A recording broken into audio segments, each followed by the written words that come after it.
Good morning students और welcome to our YouTube channel Swami Vivekananda classes. SVC official में आप लोग का स्वागत करते हैं और सभी को आमंत्रित करते हैं हमारे आज के इस सेशन में। जितने भी स्टूडेंट्स हैं चाहे जो भी क्लास में हो, अभी तो फिलहाल आपको यहाँ पर जो पढ़ रहे हैं वो 10th क्लास का है, लेकिन जो 9th में है वो भी 10th के लिए तैयारी करने के लिए अभी से ही रेडी हो सकते हैं। ठीक है, इसमें वन शॉर्टर क्लास चल रहा है जिसमें हम कोशिश करेंगे कि एक चैप्टर पूरा का पूरा एक लेक्चर में कंप्लीट कर दिया जाए। तो सबसे पहले हम लोग ज्यादा टाइम वेस्ट नहीं करेंगे, सीधा सीधा हम लोग कॉन्सेप्ट को शुरू करेंगे और सब लोग ध्यान से देखेंगे, सब लोग ध्यान से देखेंगे बोर्ड पर। चलिए सबसे पहले आते हैं चैप्टर का नाम पर। चैप्टर का नाम है वास्तविक संख्या रियल नंबर। आखिर ये रियल नंबर है क्या, इसको समझने से पहले हम लोग पहले पढ़ लेते हैं संख्या के बारे में। संख्या जो होता है, आप जो संख्या देख रहे हैं गिनती 1 2 3 4 5 6 7 8 जो भी संख्या है, ये 2 प्रकार का होता है। कितने प्रकार का होता है? 2 प्रकार का होता है। पहली वो संख्या जिसे हम गिन सकते हैं, जिसे हम संख्या रेखा पर प्रदर्शित कर सकते हैं। ठीक है, पहली वो संख्या जिसे संख्या रेखा पर हम प्रदर्शित कर सकते हैं, जिसे हम वास्तविक संख्या के नाम से जानते हैं, जो कि हमारा मूल चैप्टर भी है। इसी को क्या बोला जाएगा? Real number. क्या बोला जाएगा? Real number. ठीक है, इसके बाद हमारा जो सेकंड आता है दूसरा, उसका नाम क्या है? काल्पनिक संख्या। काल्पनिक संख्या, इसी को हम लोग क्या बोलेंगे? Imaginary number. क्या बोलेंगे? Imaginary number.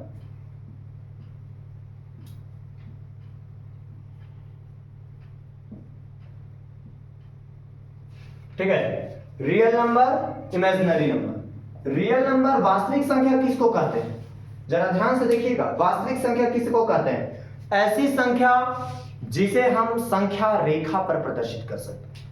क्लास 9th में कॉन्सेप्ट था संख्या रेखा, तो आपको यहां से ये क्या पता चला कि वास्तविक संख्या किसे कह रहे हैं? जिसे हम संख्या रेखा पर प्रदर्शित कर सकते हैं। अब वो समय गया जब हम पूरा लिखेंगे डेफिनेशन। ठीक है, अभी आप लोग सुनिए, क्योंकि बहुत ही ज्यादा चैप्टर में बहुत सारे कॉन्सेप्ट्स हैं, तो हम मेन कॉन्सेप्ट पर चलेंगे। इसके साथ हम पीवाईक्यूज भी लगाएंगे, जिसमें हम लोग प्रीवियस ईयर के सारे जो क्वेश्चंस हैं बिहार बोर्ड के, उन सब को हम लोग पकड़ने वाले हैं। ठीक है, यहां से वास्तविक संख्या जो होता है उसको क्या बोला कि ये ऐसी संख्या होती है जिसे हम संख्या रेखा पर प्रदर्शित कर सकते हैं। ठीक है, ऐसी संख्या जिसे संख्या रेखा पर प्रदर्शित किया जा सकता है उसे क्या बोलेंगे?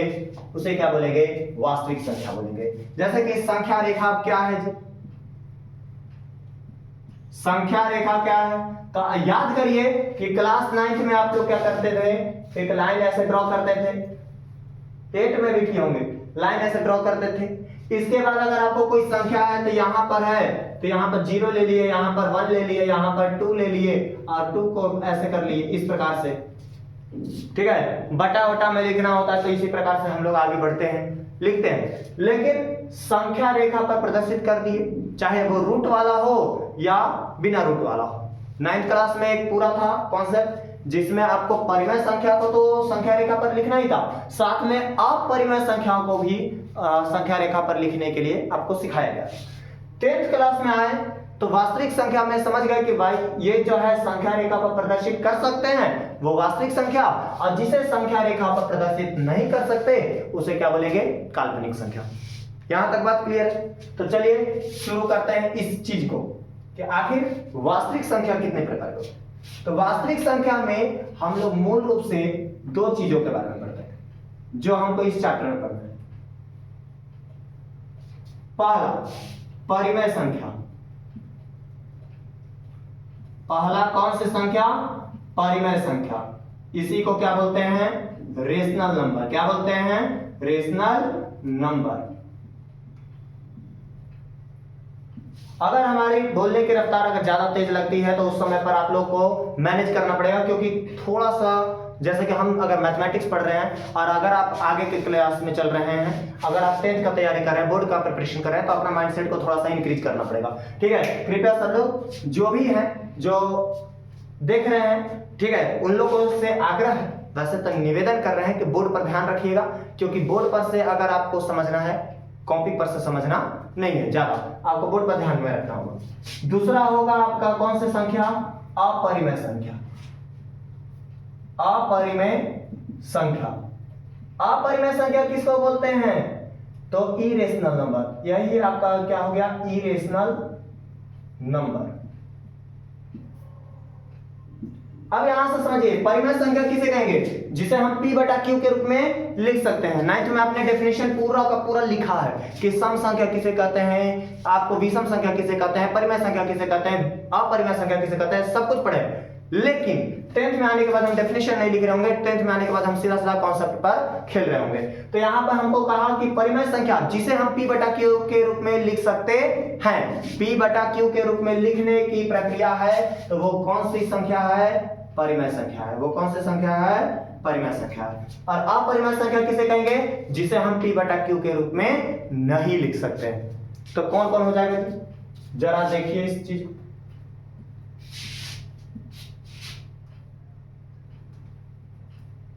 चलिए, इसका एग्जांपल में क्या हो जाएगा? एग्जांपल में हो जाएगा भैया 1, 2, -1, -5, 2/3।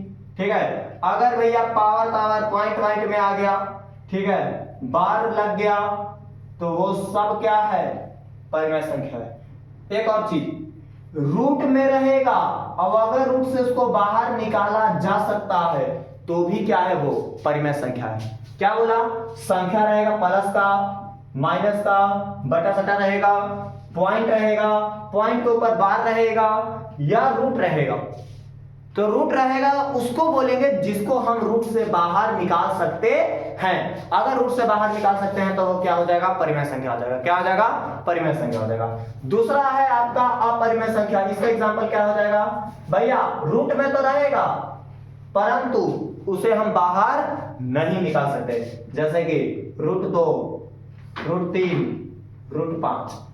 अगर दो परिमेय या सॉरी एक परिमेय और एक अपरिमेय या दो अपरिमेय संख्याओं का योग, गुणा, ठीक है, घटाव या भाग जो भी हो, ये सब क्या हो जाएगा? आपको फिर अपरिमेय हो जाएगा।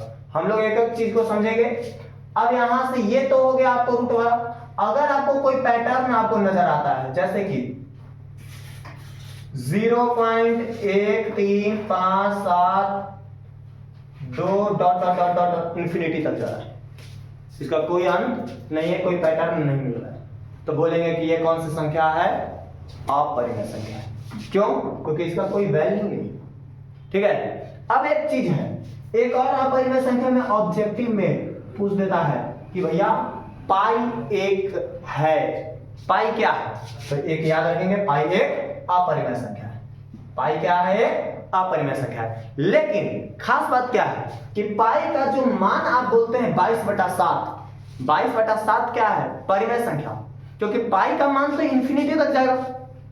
पाई का वैल्यू जो होगा वो इंफिनिटी तक जाएगा, तो पाई जो है वो अपरिमेय है। लेकिन पाई का जो वैल्यू है, जो अभी हम लोग बोल रहे हैं 22/7, 22/7, वो क्या है? परिमेय संख्या। वो क्या है? परिमेय संख्या। अब आइए काल्पनिक संख्या। काल्पनिक संख्या किसे बोलते हैं? जिसे संख्या रेखा पर प्रदर्शित नहीं किया जा सकता। ऐसी संख्या जिसे संख्या रेखा पर प्रदर्शित नहीं किया जा सकता, उसे क्या बोलेंगे?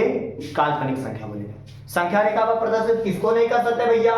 तो फॉर एग्जांपल समझ लीजिए, यहां पर रूट रहेगा, रूट के अंदर माइनस रहेगा, रूट रहेगा, रूट के अंदर माइनस रहेगा। भैया आप उसको प्रदर्शित नहीं कर सकते। क्यों? रूट 2 को निकाल सकते क्या? अच्छा रूट 4 ही है तो 4 को तो आप निकाल सकते हैं, माइनस का कहां से निकालेगा? रूट में माइनस है। तो यहां पर क्या होता है? यहां पर क्या होता है कि जैसे कि हमने लिखा √4, ठीक है, तो √4 लिखा है तो इसको आप तो लिख सकते हैं। तो लेकिन अगर यही आपको लिखा हुआ है माइनस में √4, रूट में -4, तो आप इसको क्या लिख सकते हो, लिख सकते हो ना 4√4 गुने रूट में -1। अब जब इतना लिख लेंगे तो ये जो टर्म है रूट में -1 it is known as I. 4 का निकल गया 2, और ये जो हो गया, एक मिनट, ये जो आपका ये हो गया, इसी को बोलते हैं आयोटा। इसी को हम लोग सिंबलाइज करते हैं आई से। ये क्या हो गया, √2i, सॉरी √2 नहीं, 2i। 2i का मतलब हो गया √4 में मल्टीप्लाई हुआ है √-1। इसका मतलब ये क्या है, इमेजिनरी नंबर है। ये क्या है, इमेजिनरी नंबर है, काल्पनिक संख्या है। इसको हम संख्या रेखा पर प्रदर्शित नहीं कर सकते। जितने भी लोग देखिएगा, आप लोग एक बार जरूर हम हट जाएंगे, आप लोग पूरा उतार लीजिएगा, ठीक है, पूरा उतार लीजिएगा, ठीक है, ध्यान में रखिएगा। हम थोड़ा सा हट जाते हैं, इसके बाद हम लोग आगे बढ़ते हैं।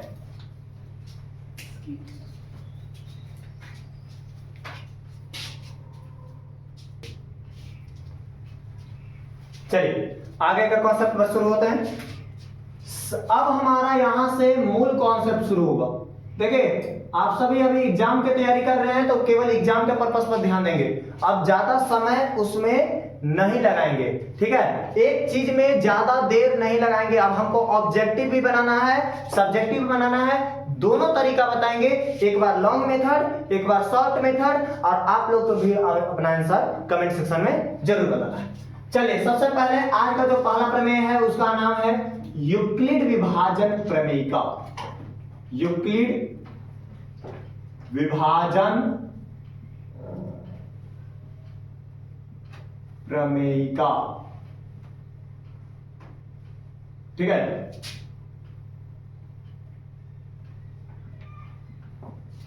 देखिए यूक्लिड विभाजन प्रमेयिका क्या होता है, जैसे कि शुरुआत में आपने क्या किया है कि भैया हम किसी भी संख्या में भाग देते हैं। मान लीजिए कि हमको देने था कि हमको 12/5 लिखा, ठीक है, 12/5 लिखा, नहीं 5 नहीं, काटने वाला अंक नहीं लेंगे, हम दूसरा ले लेते हैं, 7 ले लेते हैं, ठीक है।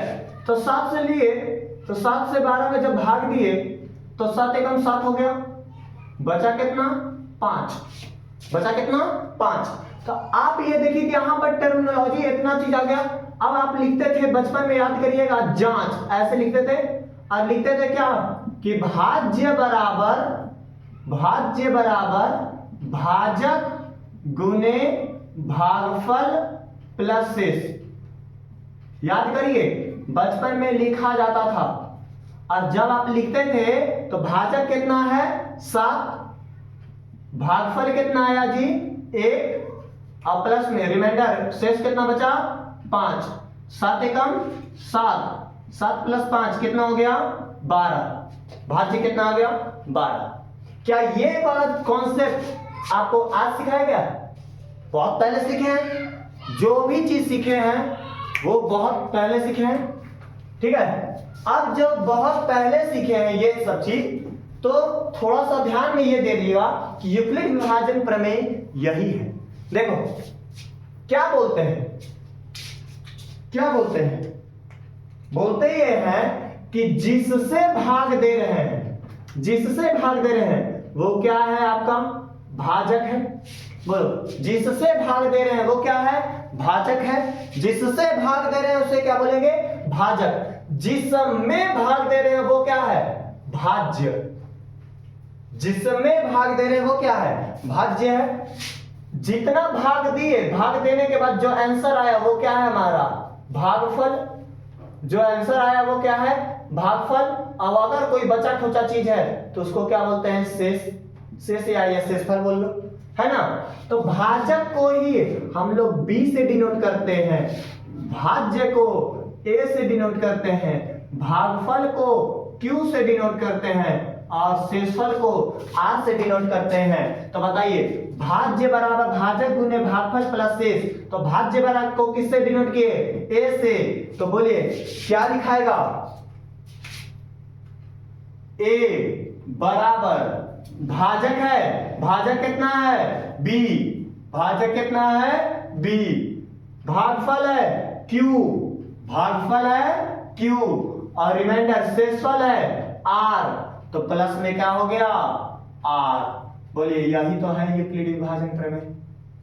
यानी कि आपको पांचवा छठा क्लास में ही यूक्लिड विभाजन सिखा दिया गया था। आपको पांचवा छठा क्लास में ही यूक्लिड विभाजन प्रमेय सिखा दिया गया था, बस इस नाम से अवगत नहीं थे आप, इस नाम को नहीं जानते थे कि इसको वास्तविक रूप से यूक्लिड विभाजन प्रमेय बोलते हैं। बात समझ आया? आप केवल ये जानते थे कि ये जांच करने की ये विधि है जिसको हम लोग बहुत पहले से उपयोग कर रहे हैं, बस एक नाम छूट गया। वो नाम क्या था? यूक्लिड विभाजन प्रमेय का या प्रमेय। बात समझ में आ रहा है? तो आपको यहां से सवाल क्या बोलेगा? आपको बोलेगा पहला ऑब्जेक्टिव नंबर 1, ऑब्जेक्टिव नंबर 1 क्या पूछेगा कि भैया यूक्लिड विभाजन प्रमेयिका का उपयोग किस लिए किया जाता है या किस मानक को ज्ञात करने के लिए किया जाता है? याद रखिएगा, इसका उपयोग केवल और केवल HCF ज्ञात करने के लिए किया जाता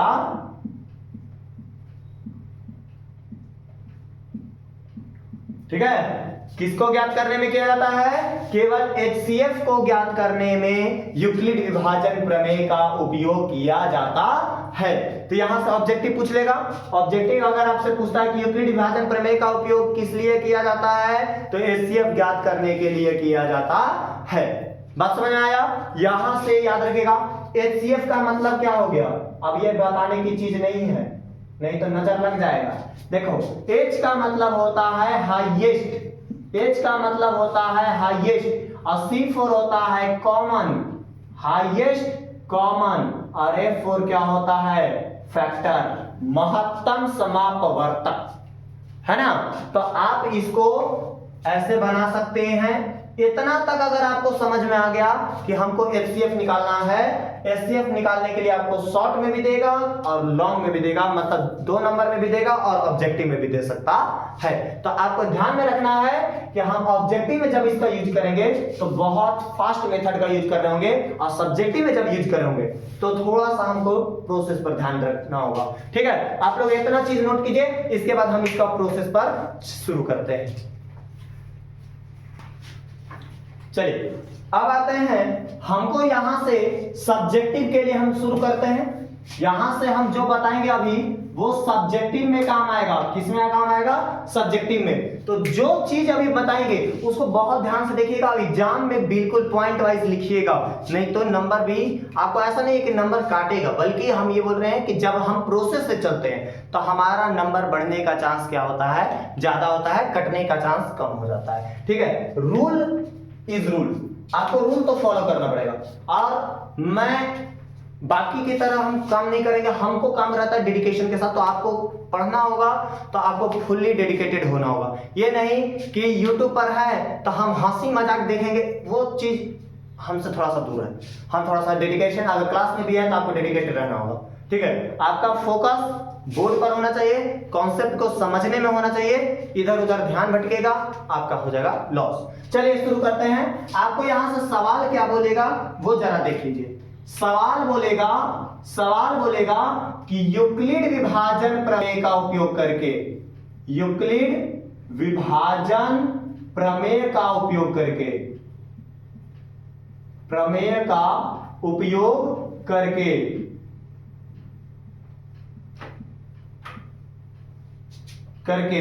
कितना? तो 135 और 225, 135 और 225 का HCF ज्ञात करें।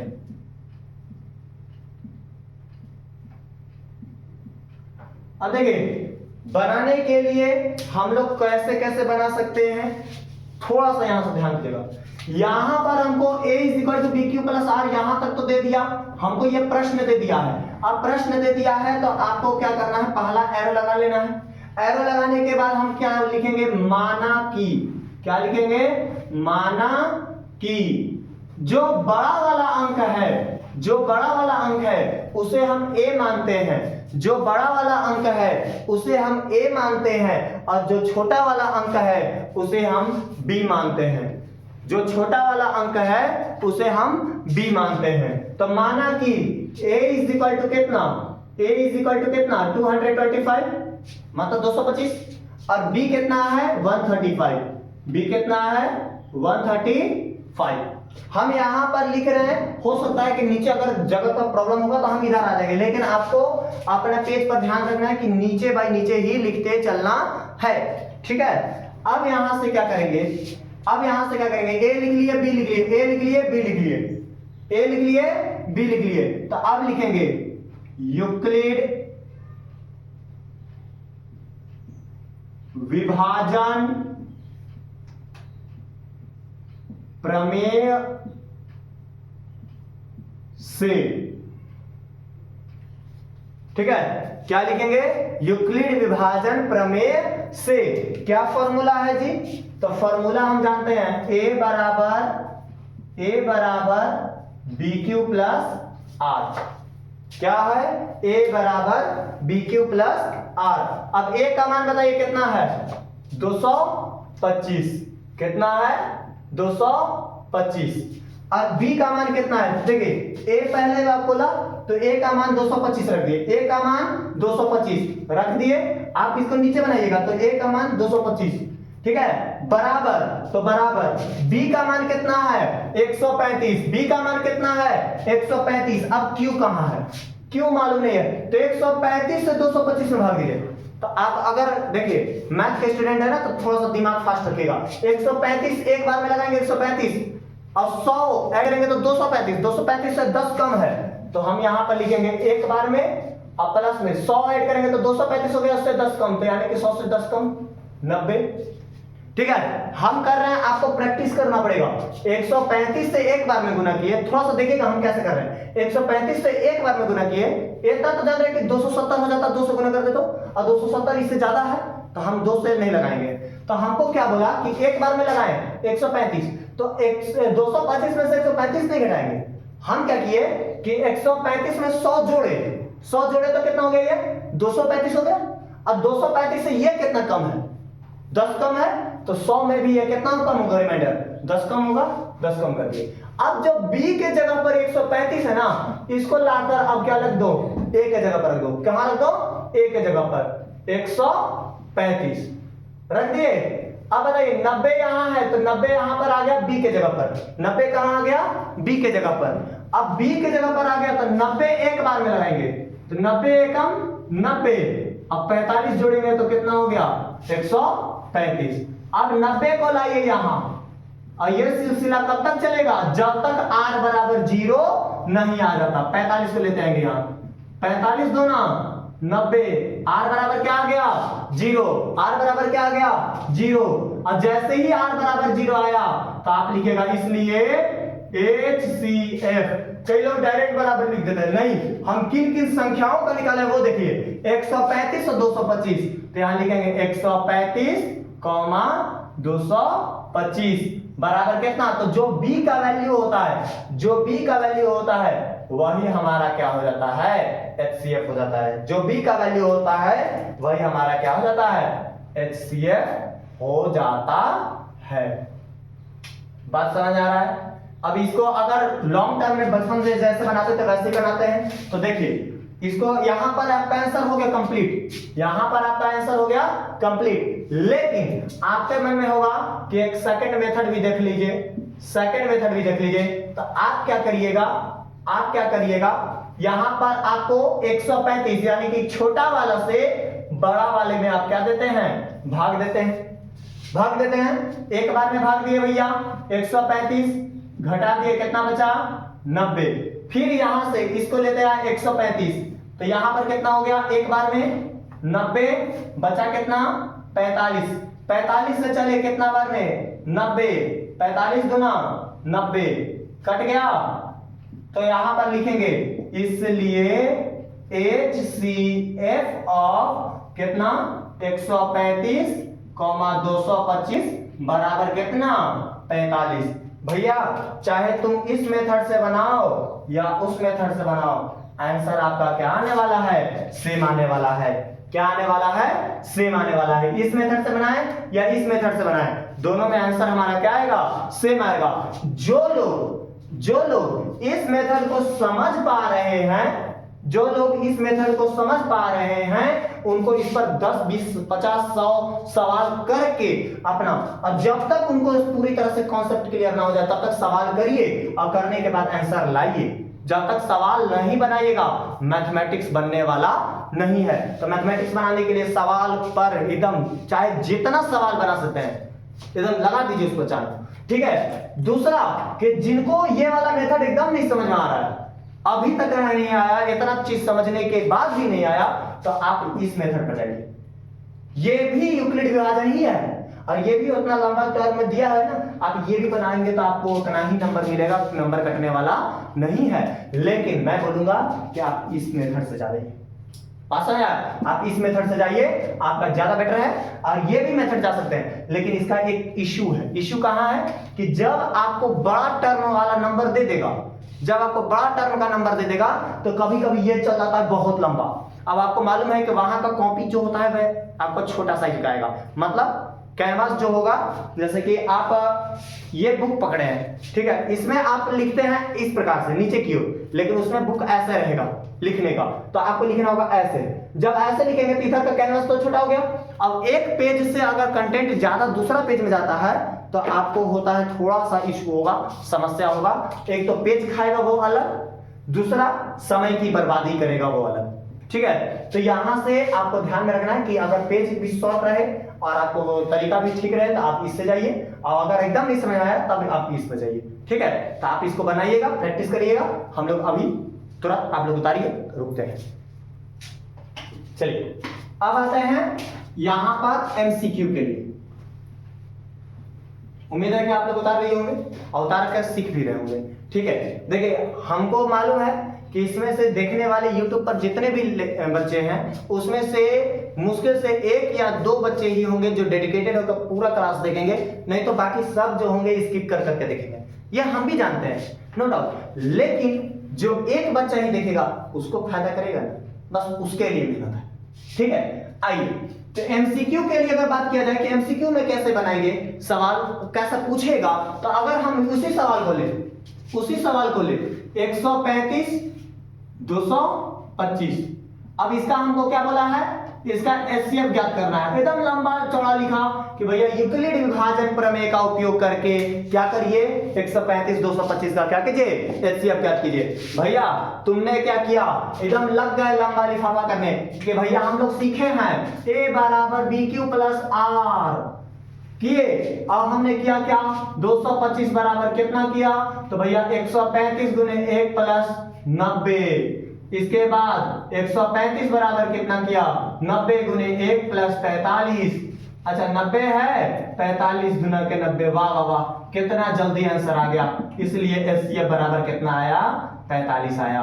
तो भैया अगर तुमको इतना आया और इतना देर में आया तो भैया आप बहुत अच्छा तैयारी किए, ठीक है। तो चलो यहां देखो 135 245, इसका मतलब है कि इसमें 4 गो ऑप्शन तो देगा भैया। बोलो ऑब्जेक्टिव के लिए,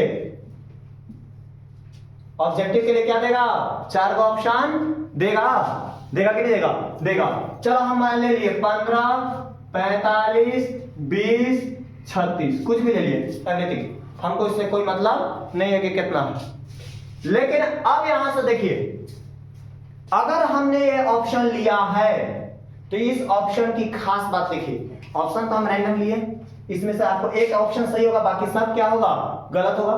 तो चलो कैसे बनाएंगे, 15 है 45 है 20 है 36 है, हमको यहाँ पर अंतिम में 5 दिखा, 5 दिख गया, तो जेकरा में भैया 5 नहीं है या 0 नहीं है उसको पहले ही उड़ा दिया। बोलो कितना टाइम लगा, दिक्कत है। अब 20 है तो यहां देखेंगे 5 3 8 में 9, 3 से कट रहा है, 20 3 से नहीं कटता है, काम खत्म हो गया, 2 ऑप्शन पे खेला खत्म। अब देखो 15 भी है 5, मतलब 5 और 6 3 से भी कट रहा है, ये भी 45, तो इन दोनों में बड़ा कौन है, तो 15 के पहाड़ा में आता है 45, तो कोई भी एक पकड़ लो, 45 पकड़े या 15 पकड़े, तो हमको बोला कि भैया दोनों में से जो बड़ा होता है उसको पकड़ोगे। क्यों, छोटा वाला पकड़ लोगे तो छोटा वाला से कट जाएगा।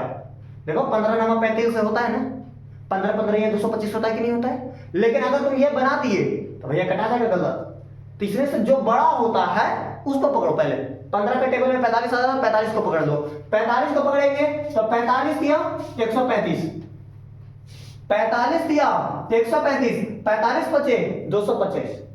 अगर ये भी नहीं आया तो सीधा सीधा इतना समझिए कि 135 का जब गुणनखंड करते हैं, देखिए 15 के पहाड़ा में 45 आ रहा है कि नहीं आ रहा है, बस आ रहा है, तो आ रहा है तो काट दो इसी को। बात समझ आ रहा है? अगर 15 से कट रहा था ये भी कटेगा। तो जरा एक और ऑप्शन ले लेते हैं ऑब्जेक्टिव का, जो आपको प्रीवियस में पूछा हुआ सवाल है, एक बार और करो ट्राई। जैसे कि हमको सवाल बोला कि 45 और 60 का मसा है, 45 और 60 का मसा यानी कि एचसीएफ, ठीक है। इसका ऑप्शन दे दिया आपको कितना, तो 45 दे दिया, 3 दे दिया, 1 दिया, 15 दिया। 45 3 1 और 15 ये आपको दे दिया। अब जब आपको ये 4 ऑप्शन दे दिया तो आप देखिए 45 के पहाड़ा में 60 तो नहीं आता है, पहाड़ा खत्म हो गया। 3 के टेबल में आता है, 1 के टेबल में आता है, चलिए 15, तो इसमें से 3 बचे 15, सबसे हाईएस्ट कौन पड़ा, 15 बचा, तो 15 के पहाड़ा पढ़ो, 15 दिए 45, 15 चौके 60, ऑप्शन डी।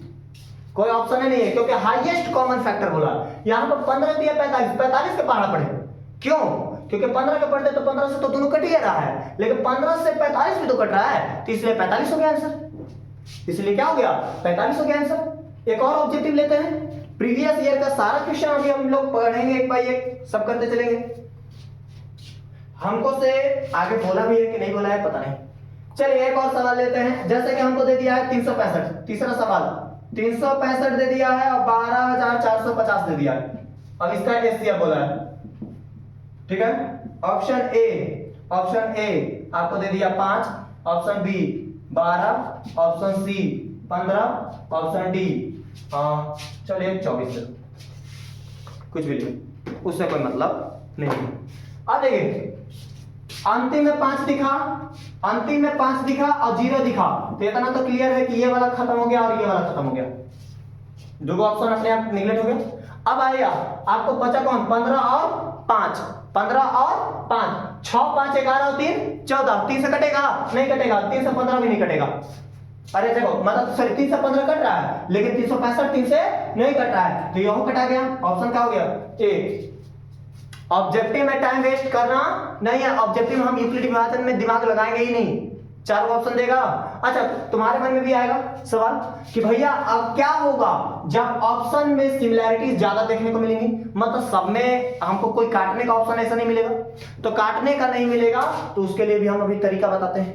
आइए 1 मिनट जस्ट वही सवाल को उठाते हैं और इसी को आपको शॉर्ट मेथड में बनाएंगे। 135 225 था, 135 225 था। बताइए बचपन में आप लोग ऐसे करना सीखे हैं कि नहीं करना सीखे हैं? चलिए 5 से लगेगा, अरे मत देखो कि 3 से लगेगा कि 2 से लगेगा, वो सब हटाओ, 5 से लगेगा कि नहीं लगेगा, लगेगा, तो भैया लगा दिए। कितना हो गया जी, तो 5 9 10, 3 35, 7 5 35। अच्छा ये कितना हो गया जी, 5 के 20, 2 50 25। क्या यहां तक क्लियर है? अब बताइए 9 18 9 3 27, 9 5 45, 9 3 27, 9 5 45। अब तो कुछ नहीं निकल रहा है, तो जो यहां बचा उसी को गुणा कर लो, 9 5 45, इसलिए एचसीएफ बराबर क्या हो गया 45।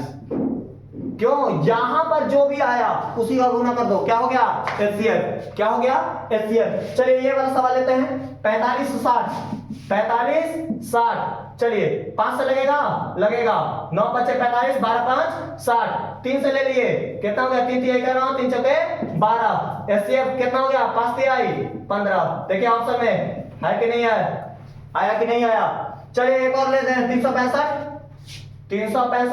और 12450।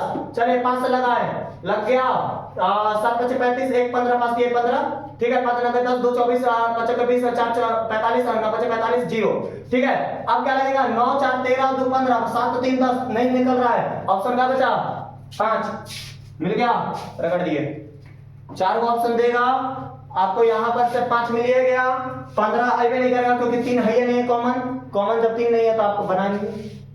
बात समझ आया? तो जो भी चीज आप निकाल रहे हैं, आपको से अगर ऑप्शन से खेल गए तो ठीक है, ये तो बहुत आसान पड़ा। और ये जब आपको नहीं समझ आया कि वो कहां से निकलेगा, तो चुपचाप क्या करो, क्वेश्चन पेपर है, क्वेश्चन पेपर में कहीं भी एक जगह बनाओ और ऐसा बना लो रफली, और ये कर लोगे, जो कॉमन आ गया वही का मल्टीप्लाई कर लोगे, क्या हो जाएगा आंसर, क्या हो जाएगा आंसर। ठीक है, अब यहां से इसको हम लोग जल्दी से जल्दी क्या कर लीजिए, उतार लीजिए, इसके बाद मिलते हैं अगले वीडियो। चलिए चलिए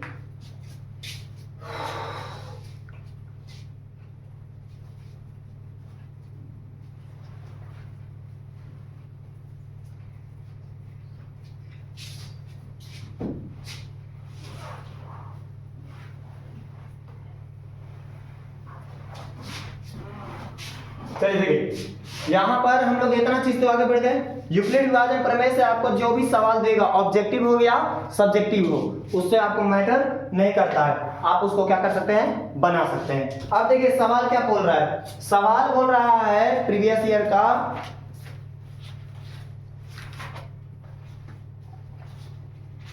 जस्ट 1 सेकेंड,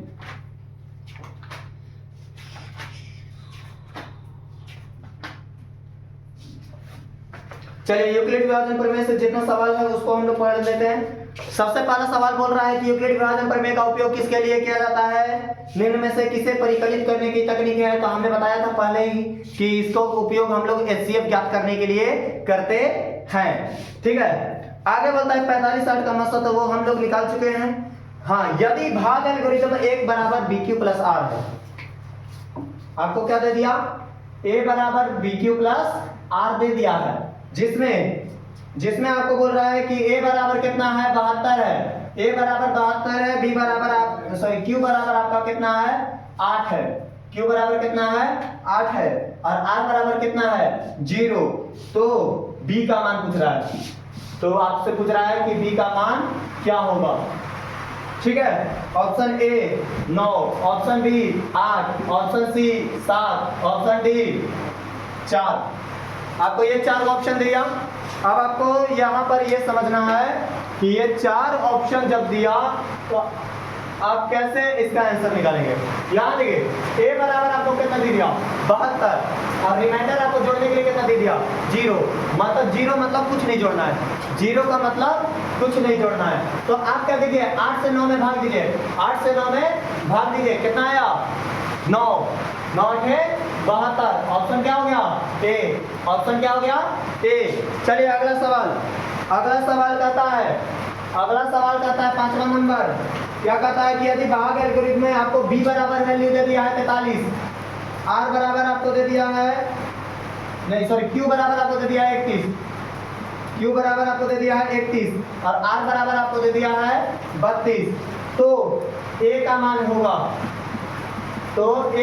होगा, option A 1365, option B 1356, option C 1360, option D 1350। ये आपको से कब पूछा है, ये आपसे 2024 के सेशन 2 में पूछा हुआ है। अब देखिए इस सवाल को बनाना है तो कई लोग गुना करने लगेंगे, गुना कुछ नहीं करेंगे, यहाँ दिमाग लगाइए, 3 एकम 3 BQ प्लस R होता है ना, BQ प्लस R होता है ना, तो 3 एकम, ये वाला 3 से 1 में गुना करो, 3 एकम 3, और 3 में 2 जोड़ दो, तो कितना हो गया, 5। देखो तो 5 कहाँ है यूनिट में, यहाँ ऑप्शन सही। नेक्स्ट क्वेश्चन कहता है कि यदि भाग एल्गोरिथम में आपको B बराबर दे दिया है, B बराबर आपको दे दिया है 61, Q बराबर दे दिया आपको 27, तथा R बराबर बताइए, R बराबर आपको दे दिया है 32 नहीं दिया है, 32 ही दिया, 32 हो तो A का मान क्या होगा, ऑप्शन है आपको 1679, ऑप्शन B हो गया 1600, ऑप्शन C 1669, ऑप्शन डी क्या हो गया 1696। अब देखिए जब आप इसको बना रहे हैं तो भैया आप बोलेंगे ना कि अभी तुरंत बताएं कि भैया 7 एकम 7 कर दो और 2 को ऐड कर दो, कितना हो गया 9। तो भैया 9 वाला तो 2 का ऑप्शन है, यानी कि ऑप्शन बी और डी तो नहीं ना होगा। बोलिए कितना चीज तो क्लियर है। अगर हम तुक्का भी लगाते हैं तो ए या सी होने की पॉसिबिलिटी क्या है, बहुत ज्यादा है। ए या सी होने की पॉसिबिलिटी क्या है, बहुत ज्यादा है। तब हम क्या करेंगे, थोड़ा सा दिमाग लगाओ, थोड़ा सा और दिमाग लगाओ। यहाँ से देखिए 61 को क्या कर लो 60 मान लो कुछ समय के लिए, 61 को क्या मान लिए 60, तो 60 मान लेंगे तो 7 6 42, हाँ से 4 और 6 दोनों का 12 4 16, और यहाँ पर क्या कर लिए इतना कर लिए 1620 आ गया, 16 भी इसमें 27 जोड़ दिए 1647, 47 में 30 जोड़े कितना हो गया 77, 77 और 2 79, ऑप्शन ए।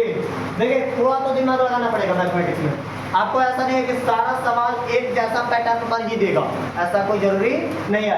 इसमें हमको जरूरत क्यों नहीं पड़ा, क्योंकि इसमें ऑप्शन हमने खोजा था, देखा 3 एकम 3 और 2 5, 5 वाला ऑप्शन एक एक था, 5 वाला ऑप्शन क्या था एक एक था, इसलिए हमको टेंशन नहीं हुआ, परंतु इस बार टेंशन हुआ, क्यों क्योंकि ऑप्शन था दो और वो सिमिलैरिटीज था बगल बगल का था, इसलिए हमको ज्यादा समस्या हुआ, तो ज्यादा समस्या हुआ लेकिन फिर भी समय नहीं लगेगा।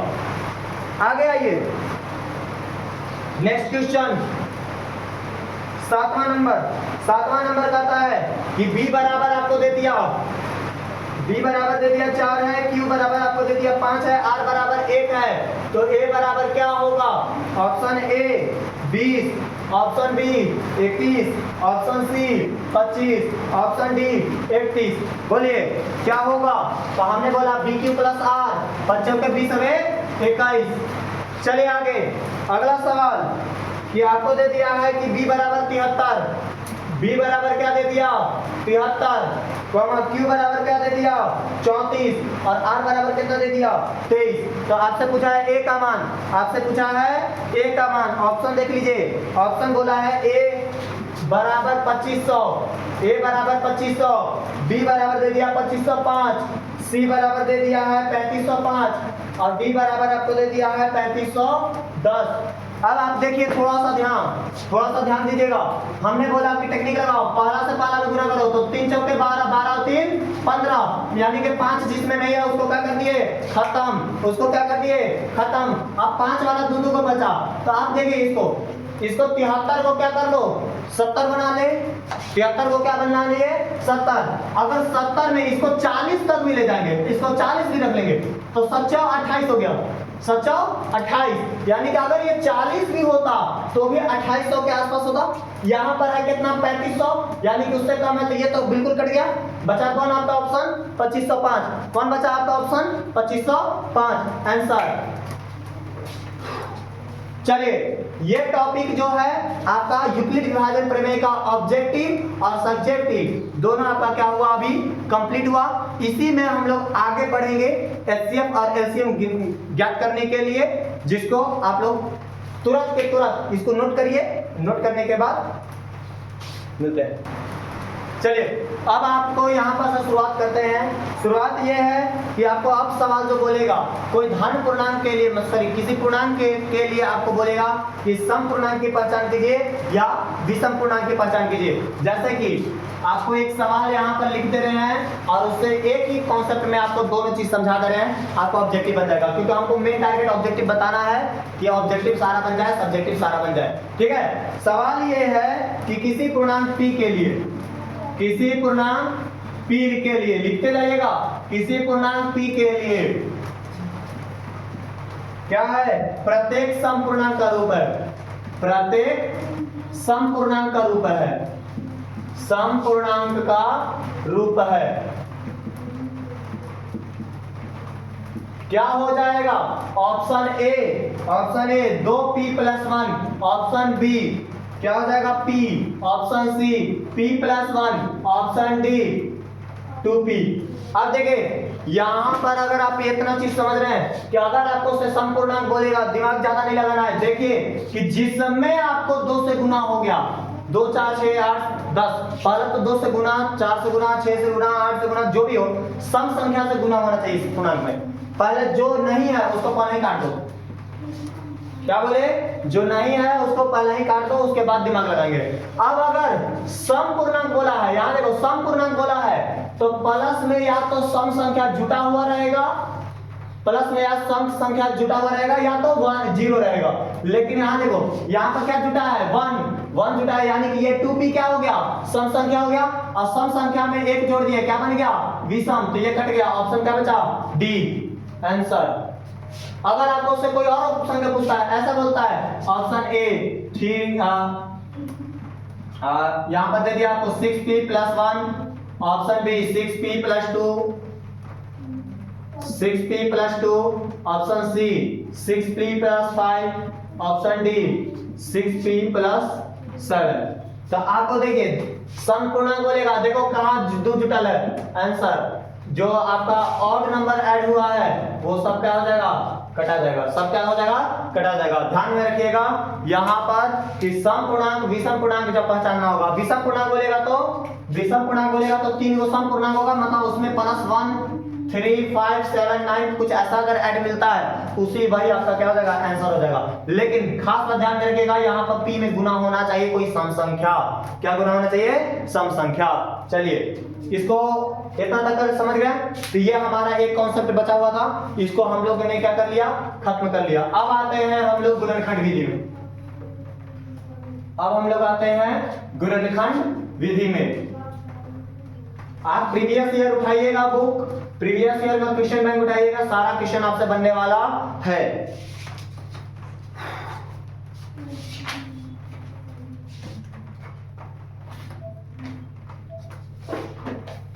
चलिए अब आपको से जब भी बोलेगा सवाल कि भैया गुणनखंड के रूप में लिखना है, गुणनखंड के रूप में लिखना है, तो कैसे लिखेंगे। सबसे पहला देखिए सवाल जो है आपका क्या है कि गुणनखंड निकाले या गुणनखंड के रूप में बदले।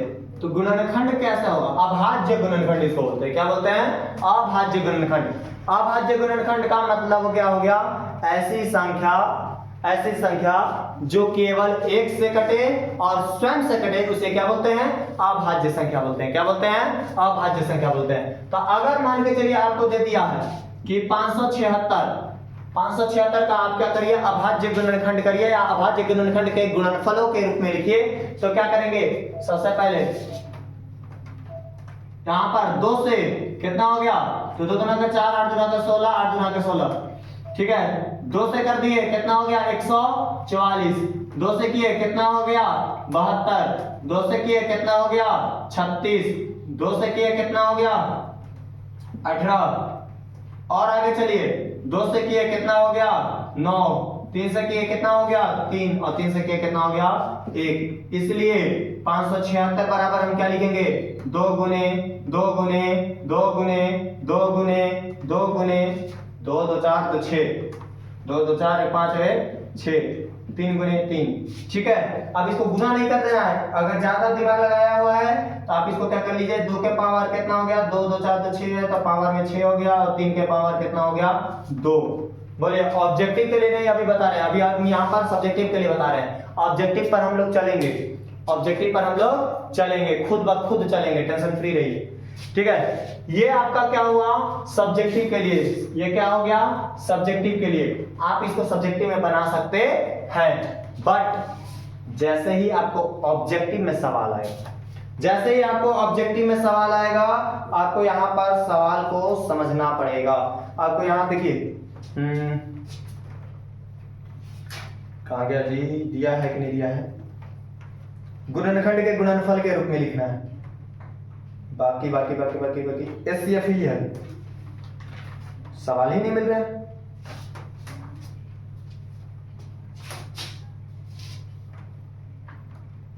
हाँ दिया क्या है आपको से, ऑब्जेक्टिव में सवाल कुछ इस प्रकार का पूछा है, ऑब्जेक्टिव में सवाल कुछ इस प्रकार का पूछा है कि 5005 के कितने अभाज्य गुणनखंड है, कितने अभाज्य गुणनखंड है,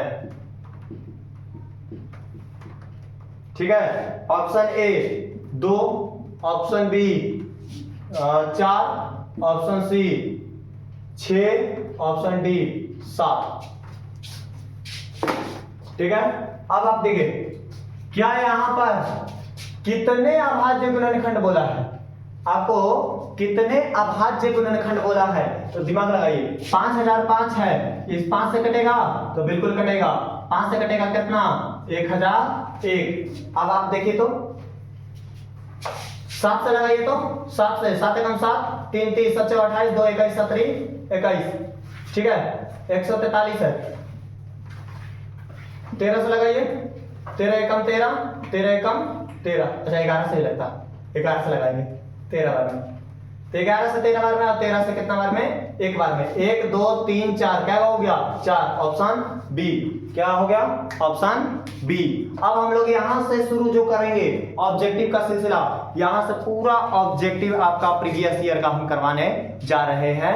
ए टू जेड सवाल को आप यहां पर बहुत गौर से देखिएगा, आपके पास कुछ नहीं तो एक प्रीवियस ईयर का क्वेश्चन बैंक जरूर होना चाहिए, ठीक है। मेरे पास हम यूज कर रहे हैं बीबीडी गाइड, ठीक है, फिलहाल यहाँ पर जो यूज कर रहे हैं उसी से हम लोग कर रहे हैं। तो आप लोग भी अगर है आपके पास कोई भी बुक, क्वेश्चन बैंक का कोई भी बुक हो, चाहे ब्रिलियंट का हो, बीबीडी का हो या फिर A1 का हो, उससे मतलब नहीं है हमें, मतलब ये है कि क्वेश्चन बैंक होना चाहिए, मॉडल सेट हमको नहीं मतलब है, ठीक है। हमको क्या चाहिए, क्वेश्चन बैंक चाहिए। तो प्रीवियस ईयर का क्वेश्चन पेपर निकाल लीजिएगा और आप उससे प्रैक्टिस करना शुरू कीजिएगा, मिलाना शुरू कीजिएगा। चलिए तो यहां से शुरू करते हैं।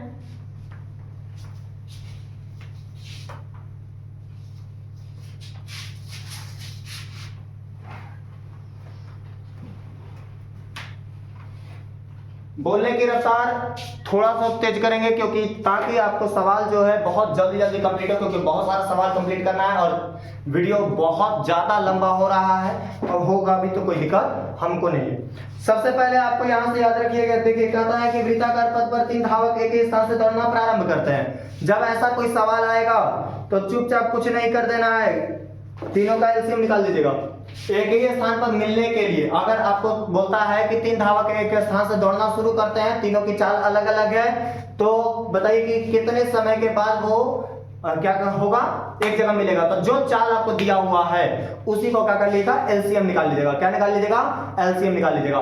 तो हमको यहां से बोला था 1 3 5 के, 1 3 5 का, तो 1 3 5 का आपको एलसीएम निकाल लेंगे तो कितना आ जाएगा 15, कितना आ जाएगा 15। तो जब 15 आ गया ऑप्शन हो जाएगा। खैर चलिए सवाल कहता है कि सबसे छोटी पूर्ण वर्ग संख्या,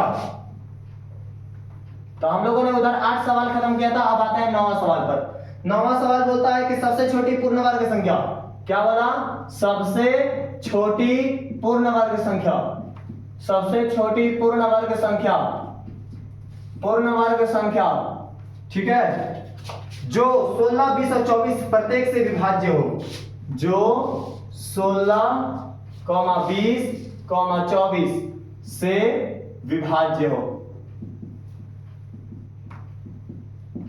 ऑप्शन ए कहता है 240, option B 1600, option C 2400, option D 3600।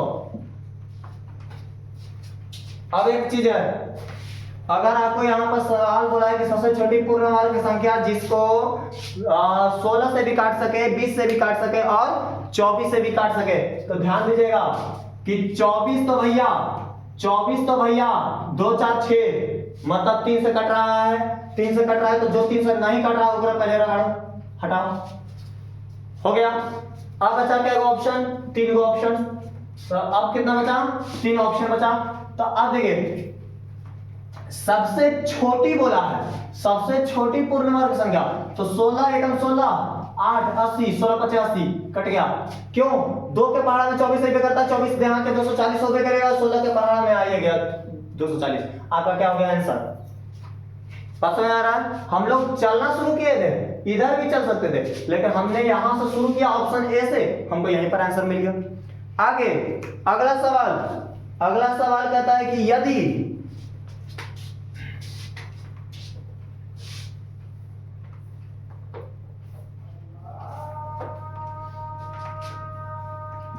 10वां सवाल क्या बोलता है कि √10 गुने √15, √10 गुने √15 बराबर है, √10 गुने √15 क्या है, बराबर है। Option A 5√6, option B 6√5, option C √30, option D √25।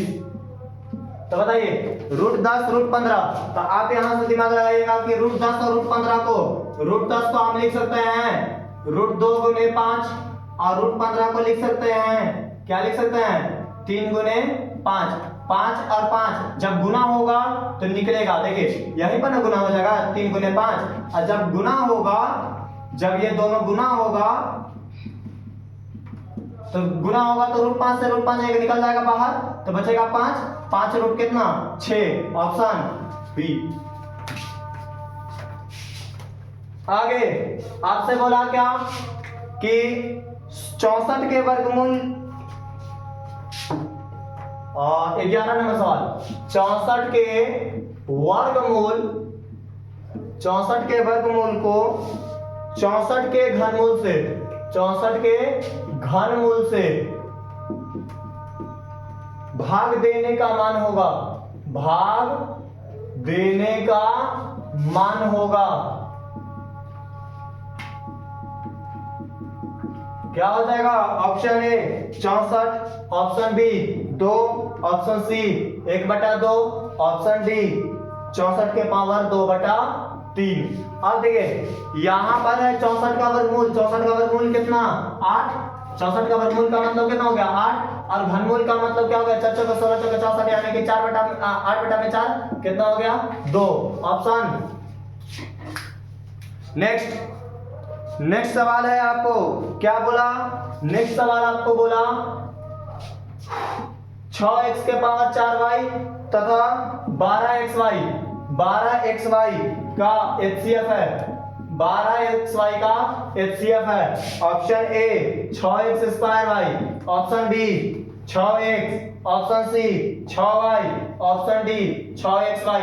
जब आपको इस प्रकार का सवाल मिले तो देखिए 6 और 12 कांस्टेंट में कौन निकलेगा, 6 एकम 6, 6 दूना 12, 6 निकलेगा, सब में 6 दिख रहा है। x का लोएस्ट पावर है, देखो x का पावर यहाँ 4 है, x का पावर यहाँ 1 है, तो x का पावर 1 वाला चाहिए, तो ये वाला कट गया, ये वाला कट गया, x के पावर 1, y निकल रहा है, बिल्कुल निकल रहा है, ऑप्शन क्या हो गया डी, ऑप्शन क्या हो गया डी, ऑप्शन बी भी क्या हो गया कटा गया, ऑप्शन बी भी क्या हो गया कटा गया, क्योंकि इसमें y टर्म है ही नहीं, y टर्म है ही नहीं। नेक्स्ट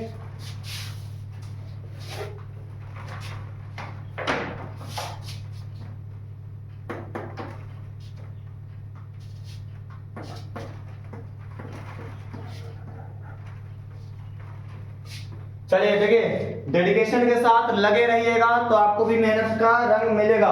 आपको कहता है कि एक व्यक्ति है, एक आदमी है जो 24 क्वेश्चन है क्या नंबर 10वां नंबर ना, नहीं सॉरी 13वां नंबर। एक व्यक्ति है जो 24 मीटर कहाँ जाता है, पश्चिम की ओर। किधर जाता है, पश्चिम की ओर। देखिए सवाल सब कुछ पूरा लिख पाना संभव नहीं है, तो हम क्या कर रहे हैं, सवाल को बोल रहे हैं, आप सवाल को सुनिएगा तो लिख सकते हैं। एक आदमी 24 मीटर पश्चिम जाता है, फिर पुनः 10 मीटर उत्तर जाता है, ठीक है। तो अब वह प्रारंभिक बिंदु से कितनी दूरी पर स्थित है, प्रारंभिक बिंदु से कितनी दूरी पर स्थित है। ऑप्शन बोला है कि 34 metre, 17 metre, 26 metre. Option A 34 metre, option B 17 metre, option C 26 metre, option D 28 metre.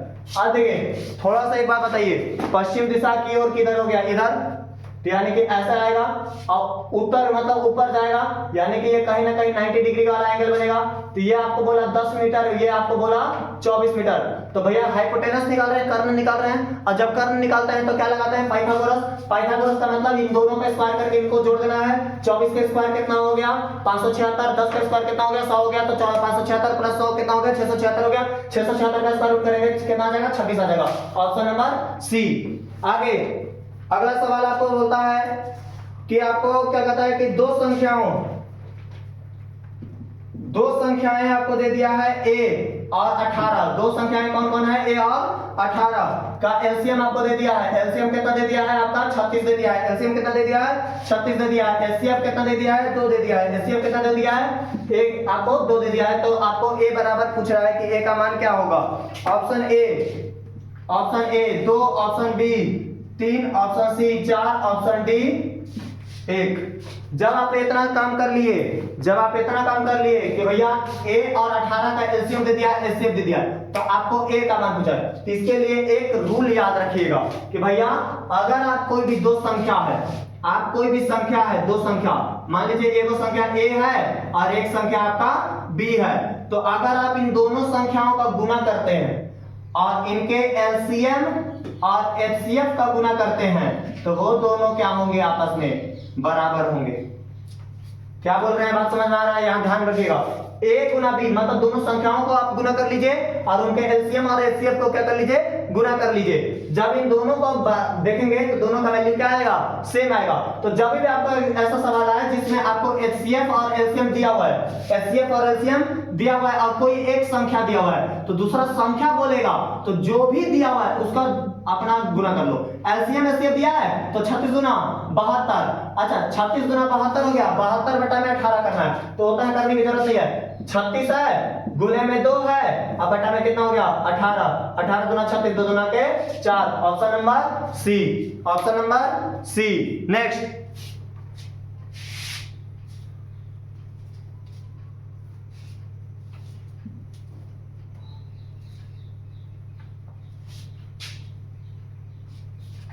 देखिए आगे कहता है कि पी सॉरी 0 से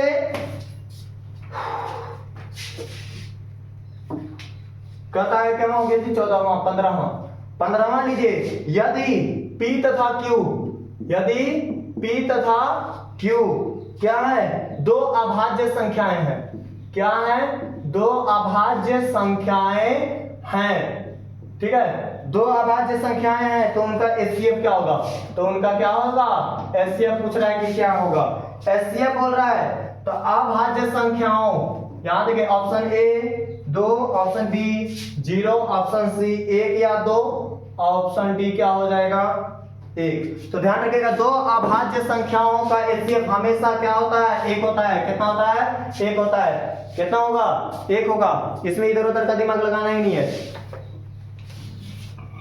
निम्नलिखित में से कौन सी अभाज्य संख्या है, निम्नलिखित में से कौन सी अभाज्य संख्या है, ऑप्शन ए आपको बोल दिया 29, option A 29, option B 25, option C 16, option D 15। भैया जो 1 से कटे स्वयं से कटे, ऑप्शन ए 17। चलो अगला सवाल बोलता है कि सबसे छोटी अभाज्य संख्या सबसे छोटी भाज्य संख्या का गुणनफल होगा। बोला कि क्या बोला, ये थोड़ा सा टिपिकल आपको देगा।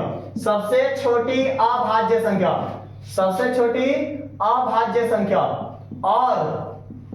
और सबसे छोटी भाज्य संख्या, सबसे छोटी भाज्य संख्या, भाज्य संख्या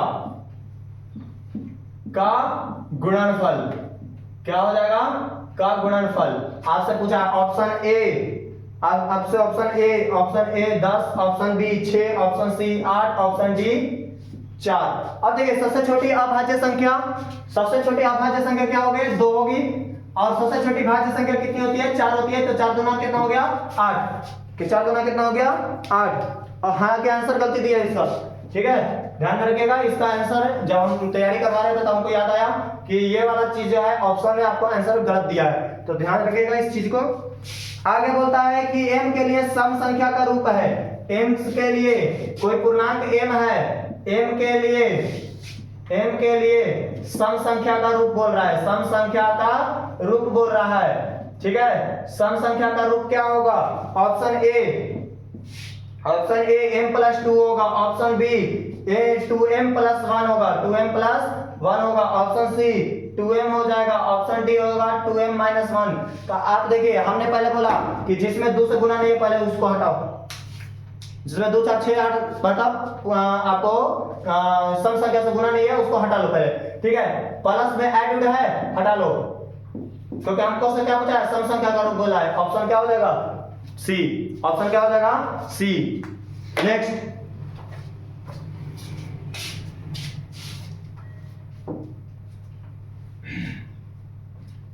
ऑप्शन क्या हो जाएगा सी। अच्छा, तैयारी करने के लिए रुकना नहीं है, मेहनत करते रहना है। आगे बोल रहा है 5 15 20 का लसा और मसा का अनुपात। क्या सवाल है जी, 19वां। 5 15 20 का एलसीएम और एचसीएफ का अनुपात। लसा मसा मतलब एलसीएम एचसीएफ का अनुपात। अनुपात मतलब आगे बोलेगा एलसीएम ऊपर रहेगा, एचसीएफ नीचे रहेगा, कट कुट के जो आएगा वही answer. Option A 9:1, option B 4:3, option C 11:1, option D क्या हो जाएगा 12:1, 12:1। चलिए एलसीएम निकालते हैं। एलसीएम कितना आएगा? तो 20 15 5 है, तो 20 तिहाई 60, 15 चौके 60, 5 से भी कट जाएगा, यानी कि 60 हो गया आपका एलसीएम। और एचसीएफ कितना हो गया? 5 हो गया। तो 12 5 60, 12:1 ऑप्शन। नेक्स्ट, दो लगातार संख्याओं का मसब, दो लगातार संख्याओं का मसब, दो लगातार संख्याओं का मसब, दो लगातार संख्याओं का मसब। देखिए इसमें दिमाग भी नहीं लगाना है। दो लगातार संख्याओं का मसब कितना होता है? 1 होता है। कितना होता है? 1 होता है। इसमें ऑप्शन की जरूरत नहीं है, मिल जाएगा, चिपका देना है 1। क्या हो जाएगा? 1। दो संख्याओं का गुणनफल, आपको एक ऐसा सवाल बोलता है, दो संख्याओं का गुणनफल, दो संख्याओं का गुणनफल, दो संख्याओं का गुणनफल कितना है? 8670। कितना है? 8670 है। और उसका एचसीएफ, और उसका एचसीएफ आपको से कितना बोल दिया कि 17 है। एचसीएफ कितना है? 17 है। तो एलसीएम क्या होगा? एलसीएम क्या होगा? Option A, option A 102, option B 85, option C 107, option D 510। ये आपको से पूछा हुआ है 2020 2023 दो बार पूछा हुआ सवाल है। आप इसको क्या बनाना चाहेंगे? तो आपको से बोला कि दो संख्याओं का गुणनफल आपको ये दिया है, एचसीएफ दिया है, तो भैया इससे इसमें भाग देंगे ना, इससे इसमें भाग देंगे ना। जब भाग देंगे तो 17 5 85, 17 5 85 यहाँ देंगे, 17 5 85 यानी कि 5 आएगा पहला अक्षर, तो यहाँ पर 5 नहीं दिखा, यहाँ पर 5 नहीं दिखा, यहाँ पर 5 नहीं दिखा, ऑप्शन कहाँ दिख रहा है?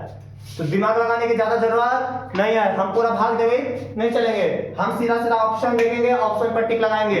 हमको क्यों देगा? 17 से भाग देंगे 86 में, तो 17 से 86 में देंगे तो कितना भाग में लगेगा? 17 5 85, 5 आएगा, यानी कि पहला अक्षर तो 5 आना चाहिए। इसमें से कहीं हमको दिखा नहीं कि पहला अक्षर 5, तो हम मार दिए यहाँ ऑप्शन डी। ठीक है, अगला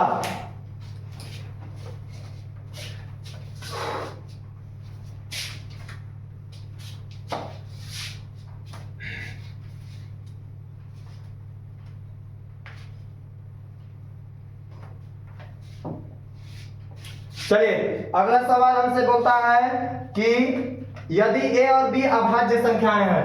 क्या सवाल? 22वां सवाल।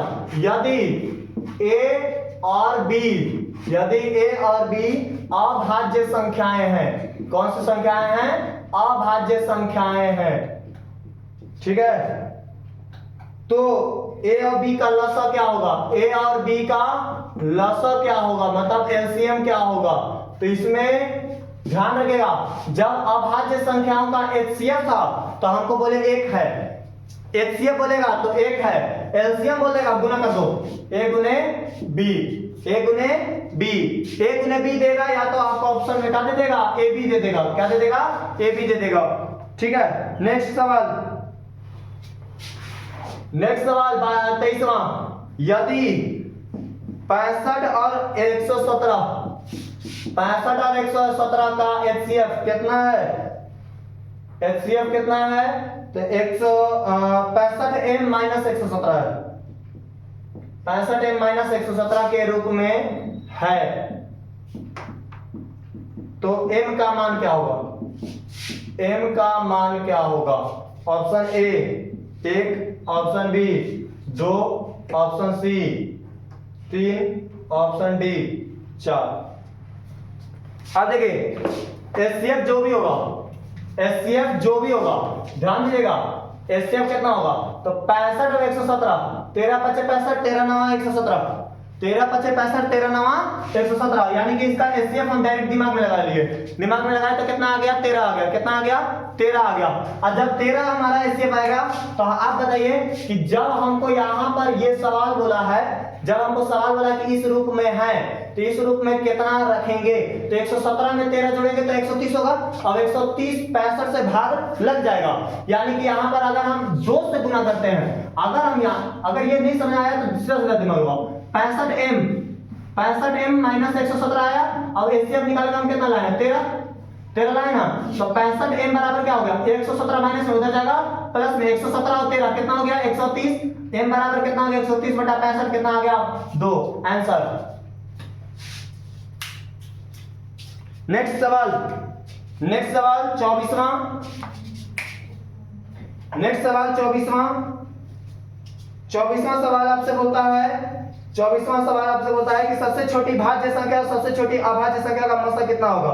सबसे छोटी भाज्य संख्या और सबसे छोटी अभाज्य संख्या, तो भाज्य संख्या सबसे छोटी कितनी होती है, भाज्य संख्या सबसे छोटी 4 होती है, अभाज्य संख्या कितनी होती है 2 होती है। तो इसका एचसीएफ जब बोलेंगे तो एचसीएफ 2 और 4 का एचसीएफ कितना होगा 2 हो जाएगा आंसर।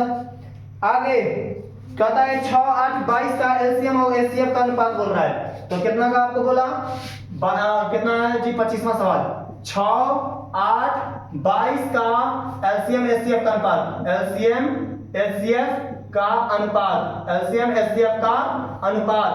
जब आपको से ये सवाल बोल दिया और 4 का ऑप्शन दे दिया, ऑप्शन ए 1 नहीं 132 अनुपात 1, 132 अनुपात 1, ऑप्शन बी 2 अनुपात 22, 2 अनुपात 22, सी 8 अनुपात 6 और डी आपको दे दिया 12 अनुपात 3। तो जब आपको ये बोल दिया एलसीएम और एचसीएफ का अनुपात बोल दिया, तो सीधा सीधा एलसीएम निकालो, एलसीएम निकालोगे तो क्या होगा, तो चलो रख जाओ। यहाँ पर हम लोगों ने सीखा क्या कि 6, 8, 22 है, तीनों है, अच्छा तीनों है तो 6, 8, 22 लिख दिए, 2 से लगेगा 3 बार में, 4 बार में, 11 बार में। अब बताइए एलसीएम कितना हो गया 11, 4, 44, छोड़ो हटाओ वो सब, 2 गुने 3 गुने 4 गुने 11 होगा, बटा में कितना 2, 2 से 2 काट दो 11, 44, 44 किया 132, 132 अनुपात 1, नीचे तो कुछ है ही नहीं है तो 132 अनुपात 1। चलिए ब्रेक खत्म हुआ, हम भी थोड़ा सा ब्रेक ले लेते हैं, सुस्ता लेते हैं कम। आइए अब हम लोग वापस से शुरू करने जा रहे हैं। 25 सवाल हमने प्रैक्टिस किया, आगे का सवाल आप लोग प्रैक्टिस करिएगा, जैसे आप लोग प्रैक्टिस करिएगा वैसे ही आपका रिजल्ट आएगा, जितना ज्यादा प्रैक्टिस करिएगा उतना अच्छा रिजल्ट आएगा। अब हम लोग आते हैं नेक्स्ट कॉन्सेप्ट पर आते हैं। अब हमारा जो चलेगा उसका नाम है परिमेय अपरिमेय। तो अब हमको क्या करना है, परिमेय और अपरिमेय संख्याओं को समझना है। जैसा कि हमने बताया कि परिमेय संख्या जिसे हम p बटा q के रूप में लिख सकते हैं, परिमेय संख्या जिसे हम p बटा q के रूप में लिख सकते हैं। तो परिमेय संख्या बोले तो आप p बटा q के रूप में लिखने लगे, तो भैया इसको लिखने का एक तरीका होगा। तो आप बताइए जब हम किसी संख्या से, देखिए मान लीजिए कि हम कोई a है, या छोड़ो हटाओ, हम यहाँ 5 से 17 में भाग दे रहे हैं, तो 5 3 15, 2 20 पॉइंट लगा के, तो 5 चौके 20 कट गया। तो आप बताइए जब भी हम किसी भी संख्या से किसी भी संख्या में भाग देते हैं तो 2 ही पॉसिबिलिटी होगा, या तो पूरा पूरा कटेगा या तो पूरा पूरा नहीं कटेगा। आप बताइए भाग देने पर क्या होगा, 2 कंडीशन आएगा, एक या तो पूरा पूरा कट जाएगा, देखो कितना सरल भाषा में लिख रहे हैं, पूरा पूरा कटेगा, या तो पूरा पूरा नहीं कटेगा। ठीक है, अगर पूरा पूरा कट गया तो इसी को क्या बोलते हैं शांत, इसी को क्या बोलते हैं शांत, क्या बोलते हैं शांत। अच्छा पूरा पूरा अगर नहीं कटा तब क्या होगा, 2 कंडीशन, चलो छोड़ो अभी बाद में बात करेंगे उस पर। तो इसको क्या बोलेंगे, ये हो जाएगा अशांत, क्या हो जाएगा अशांत। पूरा पूरा कट गया तो क्या हो गया शांत, अब अगर पूरा पूरा नहीं कटा तो क्या हो गया अशांत। तो अशांत होता है तो 2 कंडीशन, अशांत होगा तो 2 कंडीशन, या तो अशांत होगा तो 2 कंडीशन, या तो रिपीट करेगा, यानी कि ऐसा आ जाएगा 2.4 मान लीजिए 4 5 ले रहे हैं तो 2.45 4 5 4 5 ऐसा डॉट डॉट डॉट समथिंग आएगा, यानी कि रिपीट करेगा। तो यहां पर या तो रिपीट करेगा या फिर रिपीट नहीं करेगा। बोलिए, यही तो कंडीशन बनेगा, यही तो कंडीशन बनेगा। या तो काटेंगे तो भाई वो अंक या तो रिपीट कर जाएगा और या तो वो रिपीट नहीं करेगा। तो रिपीट अगर कर गया तो इसको क्या बोलते हैं, अशांत आवर्ती। क्या बोलते हैं, अशांत आवर्ती। क्या बोलते हैं, अशांत आवर्ती। अब अगर रिपीट नहीं किया तो इसको क्या बोलते हैं, अशांत अनावर्ती। क्या बोलते हैं, अशांत अनावर्ती। बोलिए यहां तक बात समझ आ रहा है। देखो, जब भी किसी भी संख्या से किसी भी संख्या में भाग देंगे तो दो कंडीशन बनेगा, या तो पूरा पूरा कटेगा या तो पूरा पूरा नहीं कटेगा। अगर पूरा पूरा कट गया तो उसको क्या बोल देंगे, शांत। उसको क्या बोल देंगे, शांत। अगर पूरा पूरा नहीं कटा तो वो क्या हो जाएगा, अशांत। वो क्या हो जाएगा, अशांत। अशांत में भी दो कंडीशन, पहला या तो रिपीट करेगा या तो रिपीट नहीं करेगा, या तो रिपीट करेगा या फिर रिपीट नहीं करेगा। तो रिपीट अगर करता है तो उसको क्या बोलते हैं, अशांत आवर्ती। उसको क्या बोलते हैं, अशांत आवर्ती। अब अगर रिपीट नहीं करेगा तो उसको क्या बोलेंगे, अशांत अनावर्ती। क्या बोलेंगे, अशांत अनावर्ती।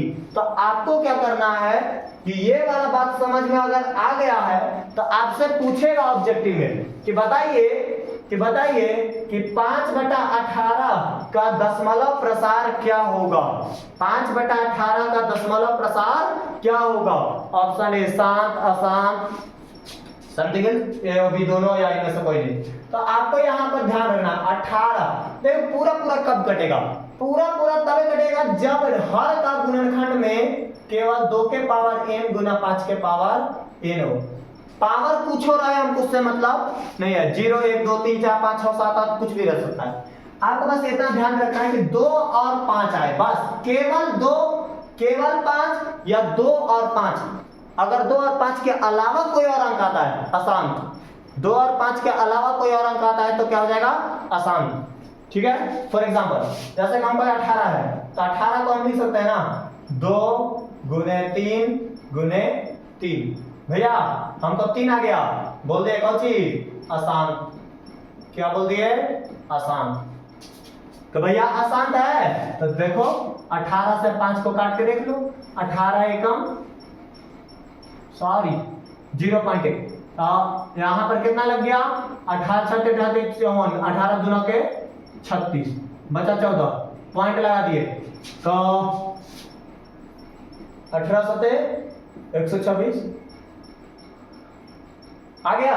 अब यहाँ पर वापस से तुम कितना लगाओगे, तो 140, यहाँ पर 0 लग गया, फिर से लगाओगे 7 बार, यानी कि यही रिपीट कर गया ना। तो यानी कि आपको क्या हो गया, ये संख्या मिल गया आपको रिपीट करने वाला, और रिपीट करेगा तो कहाँ हो गया, अशांत आवर्ती। क्या हो गया, अशांत आवर्ती, यानी कि वो क्या हो गया, अशांत हो गया। आपका क्या है, यहाँ से बात समझ आया। अगर हर का गुणनखंड करने पर 2 गुने 5 के रूप में आता है तो वो क्या हो जाएगा, शांत। अब अगर 2 और 5 के अलावा कोई आता है तो हम क्या बोल देंगे, अशांत। क्या बोल देंगे, अशांत। इस पर भी हम सवाल समझेंगे, चलिए इतना चीज क्लियर है। अब आगे बढ़ते हैं।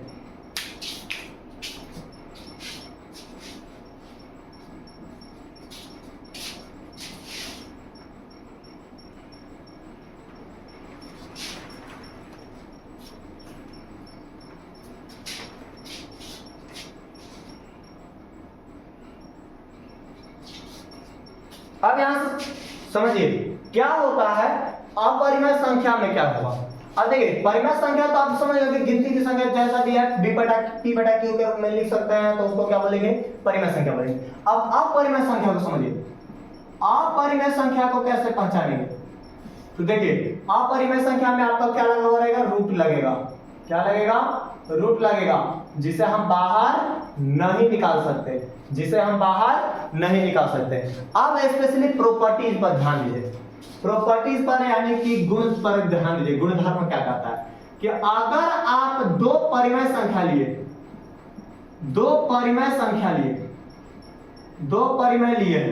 और दोनों को क्या कर रहे हैं, जोड़ रहे हैं, घटाव कर रहे हैं, गुणा कर रहे हैं या भाग कर रहे हैं, भैया जो भी आंसर आएगा वो क्या आएगा, परिमेय संख्या ही आएगा। बोलिए क्या बोले, बात समझ आया। दो परिमेय संख्याओं का जोड़ घटाव गुणा भाग। जोड़ घटाव गुणा भाग क्या होगा? हमेशा एक परिमेय संख्या होगा। दूसरा चीज याद रखिएगा, दो अपरिमेय संख्याओं का, दो अपरिमेय संख्या रहेंगे तो भैया चाहे तुम जोड़ करो, घटाव करो, गुणा करो या भाग करो, ये सब के सब या तो परिमेय होगा, या तो परिमेय होगा या फिर अपरिमेय होगा। कैसे? तो चलो इसको समझते हैं। दो अपरिमेय संख्या, हमने √2 लिया प्लस में √3 लिया, क्या है? अपरिमेय। क्या है? अपरिमेय। लेकिन √2 लिया और एक माइनस में √2 लिया और दोनों को जोड़ा, कितना आ गया? 0। और ये क्या है? परिमेय। अच्छा, घटाव कर रहे हैं, √2 है और यहां पर क्या कर रहे हैं? घटाव रहे हैं √3 को, तो क्या हो जाएगा? अपरिमेय। लेकिन √2 है तो घटा रहे हैं किसी को? √2 को, तो दोनों तो अपरिमेय संख्या है, तो क्या आएगा? 0। क्या हो गया? परिमेय। अच्छा, √2 है और गुना कर रहे हैं √3, कितना आया? √6। क्या हो गया? अपरिमेय। क्या हो गया? अपरिमेय। लेकिन √2 है और गुना कर रहे हैं √2 से, तो कितना हो गया? 2। क्या हो गया? परिमेय। यहां तक बात समझ आया? चलिए, √2 है, आधा भाग दे रहे √3 से, तो कितना हो गया? √2/3। क्या है? अपरिमेय। लेकिन √2 है अब भाग दे रहे हैं √2 से, कट कर कितना आ गया? 1। क्या है? परिमेय। इसका मतलब है कि अगर हम दो अपरिमेय संख्याएं लें, अगर हम दो अपरिमेय संख्याएं लें तो उनका जोड़ करिए, घटाव करिए, गुणा करिए या भाग करिए, वो या तो परिमेय होगा या फिर अपरिमेय होगा। आगे नेक्स्ट, एक परिमेय और एक अपरिमेय, एक परिमेय और एक अपरिमेय। जब हम एक परिमेय संख्या लिए और एक अपरिमेय संख्या लिए तो याद रखिएगा, चाहे आप जोड़ करिए, घटाव करिए, गुणा करिए या भाग करिए, वो जो भी आएगा वो क्या आएगा? अपरिमेय संख्या आएगा। क्या आएगा? अपरिमेय संख्या आएगा। तो यहां तक बात क्लियर है? यहां तक बात क्लियर है? अगर दो परिमेय संख्याओं का जोड़ घटाव गुणा भाग कुछ भी बोल दिया, क्या आएगा? परिमेय संख्या।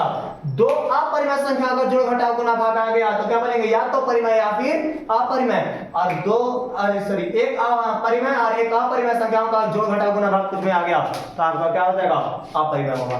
क्या यहां तक बात क्लियर है? चलिए अब आते हैं दशमलव प्रसाद में परिवर्तित करना।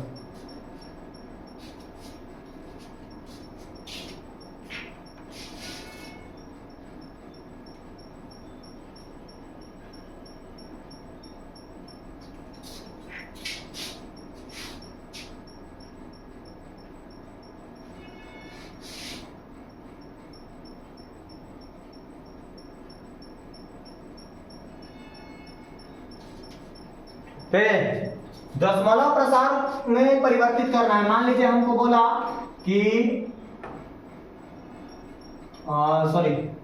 8.6 और 6 को ऊपर 12 है, इसको हमको क्या लिखना है? को P/Q के रूप में लिखे। को किस में लिखे? P/Q के रूप में लिखे।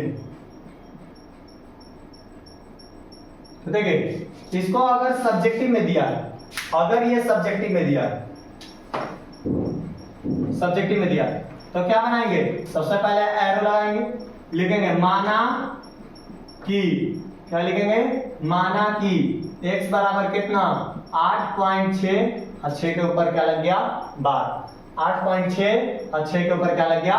12। तो इसी को आप बार बार रिपीट करके लिख सकते हैं 8.666 डॉट डॉट डॉट, इसको इक्वेशन 1 मान लेना है। ठीक है, ध्यान ये देना है कि पॉइंट के बाद से ही बार शुरू होना चाहिए। अगर बार इधर है, जैसे कि मान लीजिए आपको दे दिया 1.245 और केवल 5 पर आपको क्या दिया है, बार दिया है, तब आपको यहाँ पे लिखेंगे कोची x बराबर कितना 1.245 तो लिखेंगे, लेकिन बार तो लिखेंगे, लेकिन इसको हटाएंगे जाओ तो इक्वेशन में 5 5 5 डॉट डॉट डॉट आएगा। अब यहां से क्या करिएगा, सबसे पहले या फिर इसको हटाइए, सीधा सीधा यहाँ पर बार लगा हुआ है ना, तो पहला काम करेंगे कि इसको यहां तक लाएंगे दशमलव। तो लाने के लिए क्या करना होगा, 100 से मल्टीप्लाई करना होगा, तो इसमें पहले 100 से मल्टीप्लाई करेंगे, तब ऐसा रूप आएगा, तब उसका वही काम करेंगे। चलिए यहां पर चूंकि हमको पॉइंट के बाद सीधा बार स्टार्ट है, तो लिखेंगे दोनों तरफ पॉइंट को 1 मानो और पॉइंट के बाद जितना अंक पर बार लगाया उतना 0 लगा लो। ठीक है, से गुणा करने पर, ठीक है, गुणा करेंगे तो 10 से x में गुणा करो, कितना आ जाएगा 10x। अब 10 से इसमें गुणा करेंगे तो कितना हो गया 86.666 dot dot dot, equation second. अब देखिए इक्वेशन फर्स्ट एंड सेकंड से समीकरण 2 में से समीकरण 1 को घटाने पर, आप या तो 2 में से 1 को घटाने पर लिख दिए या समीकरण 1 और 2 से करिए। 10x में से x घटा देंगे तो कितना हो गया 10x माइनस x बराबर 86.666 dot dot dot minus 8.666 dot dot dot. 10 में से 1 गया कितना बचा 9x बराबर 86 में से 8 गया कितना बचा 78। बताइए x बराबर कितना हो गया 78/9।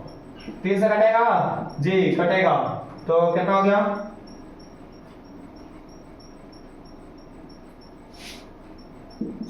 x बराबर कितना हो गया आपका 26/3। कितना हो गया 26/3 आंसर। ठीक है, ये तो हुआ आपका सब्जेक्टिव के लिए, ये तो हुआ आपका सब्जेक्टिव के लिए। अब आइए खेला करते हैं ऑब्जेक्टिव पर। अगर यही सवाल आपको दे दिया ऑब्जेक्टिव में, आपको यही सवाल क्या दे दिया ऑब्जेक्टिव में, तब कैसे बनाएंगे जी। सबसे पहले देखो पूरा पढ़ने में क्या लग रहा है, पूरा पढ़ने में क्या लग रहा है 86, तो लिख दिए 86। अच्छा बार किस पर नहीं लगा है 8 पर, तो 8 को घटा दिए, क्या घटा दिए 8 को घटा दिए। ठीक है, अब देखो पॉइंट को 1 मानो, पॉइंट के बाद जगह होंगे उतना 0, पॉइंट को 1 माने पॉइंट के बाद जगह होंगे उतना 0, कोई दिक्कत नहीं। बाकी माइनस पॉइंट के 1 मानेंगे, पॉइंट को 1 मानेंगे, बिल्कुल माने। अब पॉइंट के बाद जितना अंक पर बार नहीं है, तो यहाँ पर कोई अंक है ही नहीं है तो छोड़ दिए। बताइए घटाइए कितना आ गया, तो ये आपको आ गया कितना 78/9, काटेंगे कितना हो गया 26/3 आंसर। बात समझ आया। एक और सवाल लो। अगर हमको सवाल बोल दिया कि भैया 7.54 और 4 पर केवल क्या है बार है, कुछ नहीं, पूरा पढ़ने में कितना लगा बाबू 754, कितना लगा 754। और इसमें से घटाएंगे किसको, तो जिस पर बार नहीं है, बार किस पर नहीं है 75 पर, पॉइंट हटा दो। अब पॉइंट को 1 मानो, पॉइंट को कितना मानो 1, पॉइंट के बाद क्या अंक 2 अंक, तो 2 को 0 लगा दिए। पॉइंट को 1 मानो, बिल्कुल मान लिए। पॉइंट के बाद कितना अंक पर बार नहीं है, तो 1 अंक पर बार नहीं है तो 0 लगा दिए। अब बताओ कितना हो गया, घटाओ, तो कितना बचा 9, ये कितना बचा 7, और ये कितना बचा 6, और ये कितना बचा 90 ना आंसर। ठीक है, ये भारी पड़ेगा, आसान हो जाएगा। तो आपको एक सवाल हम यहाँ पर एक और सवाल समझा देते हैं। एक और सवाल है, मान लीजिए 3.74 और आपको पूरा पर दे दिया बार, पूरा पर दे दिया बार, तो बताइए पूरा पढ़ने में कितना लगा 374, घटा दिए। किस पर बार नहीं है 3 पर बार नहीं है, घटा दिए। अच्छा पॉइंट को क्या मानेंगे 1, पॉइंट से पहले वाला नहीं देखेंगे, पॉइंट के बाद वाला, पॉइंट के बाद क्या अंक है 2 अंक है, 2 0 माइनस पॉइंट को कितना मानेंगे 1, पॉइंट के बाद कितना अंक है जिस पर बार नहीं है, तो पॉइंट के बाद कोई ऐसा अंक नहीं है तो 1 छोड़ दो। कितना हो गया नीचे 99, और ये कितना हो गया 371 आंसर। पड़ गया। तो ये आपको ध्यान में रखना है, ये आपका क्या कर देगा, खत्म कर देगा। चलिए अगला,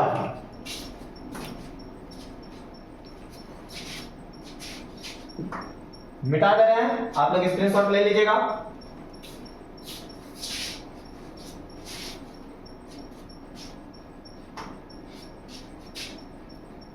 बस चैप्टर के एंड पर ही है।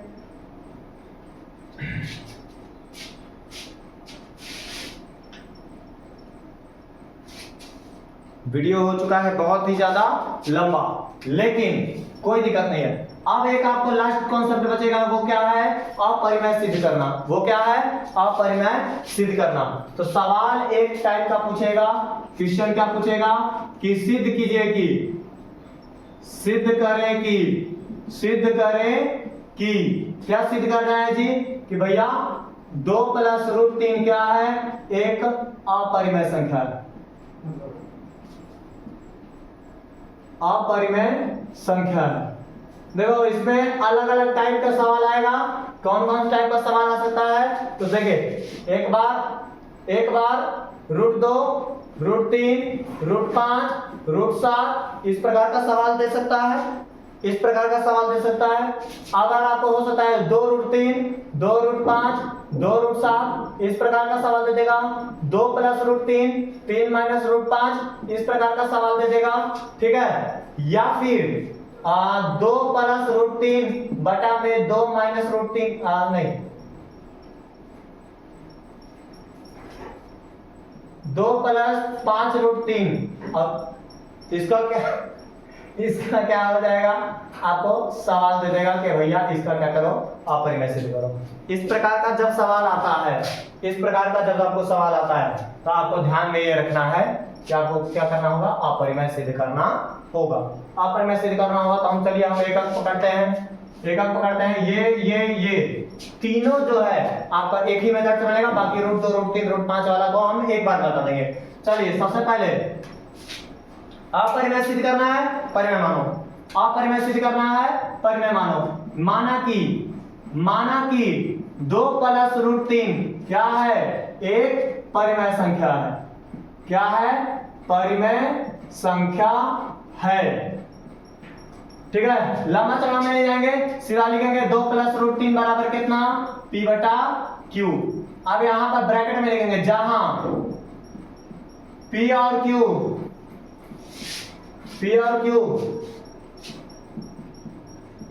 धनात्मक पूर्णांक है, धनात्मक पूर्णांक है, और Q का मान जो है वो 0 नहीं है, उभयनिष्ठ गुणनखंड नहीं होगा। चलिए अब यहाँ पर क्या करना है, तुमको एक साइड केवल रूट वाला छोड़ देना, बाकी सब उधर भगा दो। रूट वाले को एक साइड छोड़ दो, बाकी सब उधर भगा दो। तो क्या हो जाएगा, √3 को √3 छोड़ दे, P/Q है, ये 2 प्लस में उधर जाएगा माइनस में, 2 इधर प्लस में उधर गया माइनस में। तो बताइए √3 बराबर कितना हो गया, Q P - 2Q, P - 2Q। तो अब एक बात बताइए, √3 क्या है, अपरिमेय। क्यों, क्योंकि हमने 2 + √3 को अपरिमेय माना था, लेकिन √3 तो क्या है, अपरिमेय है। तो यहां √3 एक अपरिमेय संख्या है, √3 एक क्या है, अपरिमेय संख्या है। √3 एक अपरिमेय संख्या है, लेकिन यहां देखिए P - 2Q/Q, तो हमने बोला कि ये तो परिमेय है, ये तो परिमेय है, और ये दो भी क्या है, परिमेय है। अब परिमेय संख्याओं का जोड़ घटाओ गुना भाग कुछ भी करो, क्या आएगा, परिमेय ही आएगा। तो यहां पर क्या किए, यहां पर और P - 2Q/Q एक परिमेय संख्या है। यानी कि हम यहां कह सकते हैं, पहले अपरिमेय है तो पहले अपरिमेय संख्या बराबर परिमेय संख्या, जो कि संभव नहीं है, जो कि संभव नहीं है, ठीक है। अतः हमारी मान्यता गलत है, अतः हमारी मान्यता गलत है। इसलिए क्या बोलेंगे कि 2 प्लस रूट 3 क्या है? एक अपरिमेय संख्या है। 2 प्लस रूट 3 एक अपरिमेय संख्या है।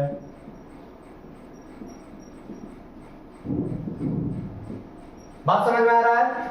फुल डेडिकेशन के साथ आपको यहां पर ये चीज समझ में आ गया कि ये क्या है, एक अपरिमेय संख्या है। कैसे सिद्ध करते हैं? बस कुछ नहीं, आपको अगर यहाँ पर रूट 2 रूट 3 रूट 5 रूट 7 आता है तो आप पहला काम करिए। देखो हम पहले स्पष्ट बता रहे हैं कि रूट 2 रूट 3 रूट 5 रूट 7 ऐसा कुछ आता है तो आप उसको क्या कर दो, छोड़ दो पहला नंबर। अगर आता है तो छोड़ दो, अगर नहीं छोड़ना है, बनाना है, तो बनाने का 2 अलग अलग मेथड है। एक, या तो आप उसको 2 बार मानिए, एक बार p बटा q मान रहे हैं वो अलग हो गया, दूसरा कि प्रत्येक q स्क्वायर को m और एक बार n करके मानना होगा, वो घनिष्ठ गुणनखंड निकालना होगा। वो थोड़ा सा बहुत ज्यादा लंबा है और आपके एग्जाम में 2 नंबर का सवाल इससे बेटर रहते हैं, तो आप उस पर ज्यादा दिमाग नहीं लगाएंगे क्योंकि एग्जाम में हमको टाइम मैनेजमेंट करना है। ठीक है, कोई बोलेगा कि भैया इस सवाल को आप बनाएंगे क्यों नहीं? देखो बनाएंगे इसलिए नहीं क्योंकि 2 नंबर का सवाल है, हम ज्यादा समय नहीं लगाएंगे क्योंकि हमको बहुत सारे सवाल बनाने हैं। 1 और 2 सवाल नहीं बनाना है, 15 को सब्जेक्टिव बनाना है 2 नंबर का और 4 को 5 नंबर का बनाना है। ऐसा बिल्कुल नहीं है कि सारा क्वेश्चन आपसे एक साथ बन रहा होगा, लेकिन हम जो सवाल हमको आसानी से बनने वाला है हम उधर की ओर शिफ्ट करेंगे। ठीक है, तो हमको यहाँ पर बोला कि रूट 2 रूट 3 रूट 5 रूट 7 आएगा, इस प्रकार का कोई सवाल हम उसको क्या कर देंगे, छोड़ देंगे। लेकिन अगर हमको नहीं छोड़ना है तो क्या करेंगे? तो देखिए रूट 2 बराबर आप p बटा q तो मानोगे, बोलो p बटा q तो मानोगे, दोनों तरफ स्क्वायर कर देंगे, दोनों तरफ स्क्वायर करेंगे तो क्या हो जाएगा, 2 बराबर क्या हो जाएगा, p स्क्वायर बटा में q स्क्वायर हो जाएगा। यहाँ पर 2 को q होगा गुना में, एक q को इधर ले जाओ तो क्या हो जाएगा 2q और p स्क्वायर बटा में q हो गया ना।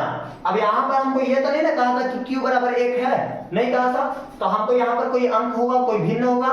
अब जब यहाँ पर q से गुना हो रहा है, 2 से गुना हो रहा है, तो इसका मतलब ये क्या होगा, पूर्णांक हो जाएगा।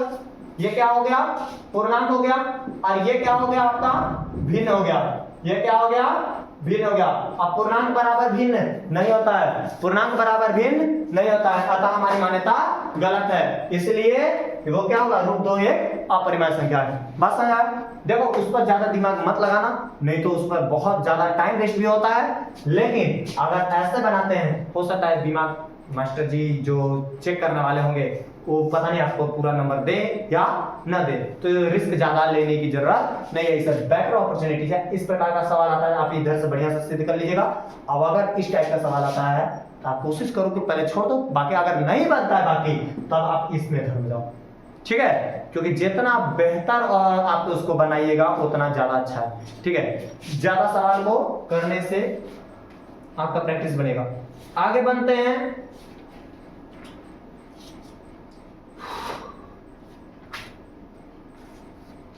चलिए, हमारा जो चैप्टर का मेन लास्ट कॉन्सेप्ट था वो भी क्या हो चुका है, इसी के साथ समाप्त हो चुका है।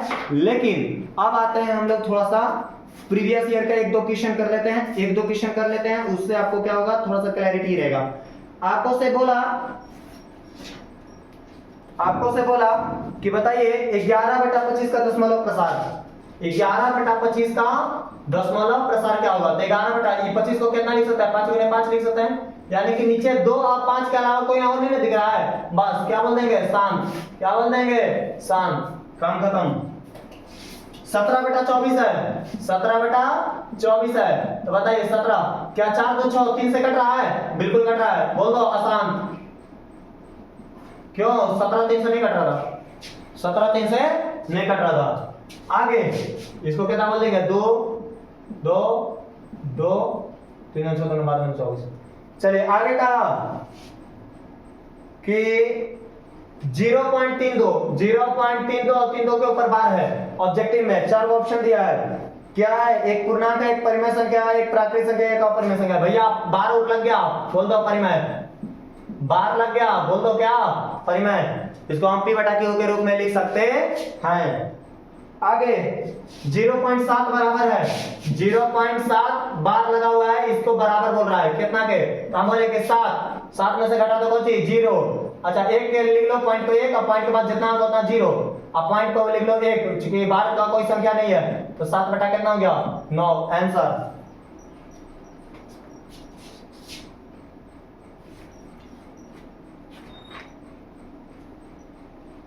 बाकी आपको केवल सिद्ध करने वाला ही है। और एक लास्ट सवाल देख लेते हैं कि निम्नलिखित में से कौन अपरिमेय संख्या नहीं है। अपरिमेय संख्या नहीं है 2 + √3, 5 - √3, ठीक है, √3 बटा में √5, और आपसे बोला कि √12 बटा में √3। देखो जोड़ घटाओ काट दो। अच्छा 3 और 5 में कोई गुणनखंड है नहीं, काट दो, ऑप्शन क्या हो गया बी आंसर। ठीक है, तो मिलते हैं अगले सेशन में, अगले लाइव में, सॉरी लाइव तो नहीं होगा वीडियो ही होगा, तो अगले वीडियो में हम लोग मिलेंगे जिसमें हम लोग देखेंगे बहुपद के बारे में। ठीक है, वो भी एक लंबा लेक्चर होगा और ये लेक्चर बहुत ज्यादा लंबा हो चुका है। अगर आपको समझना है पूरा तरह से तो बहुत ध्यान से देखिएगा क्योंकि हमने कोशिश किया बहुत स्पीड में बोलने का। ठीक है, चलिए मिलते हैं नेक्स्ट वीडियो में, तब तक के लिए धन्यवाद।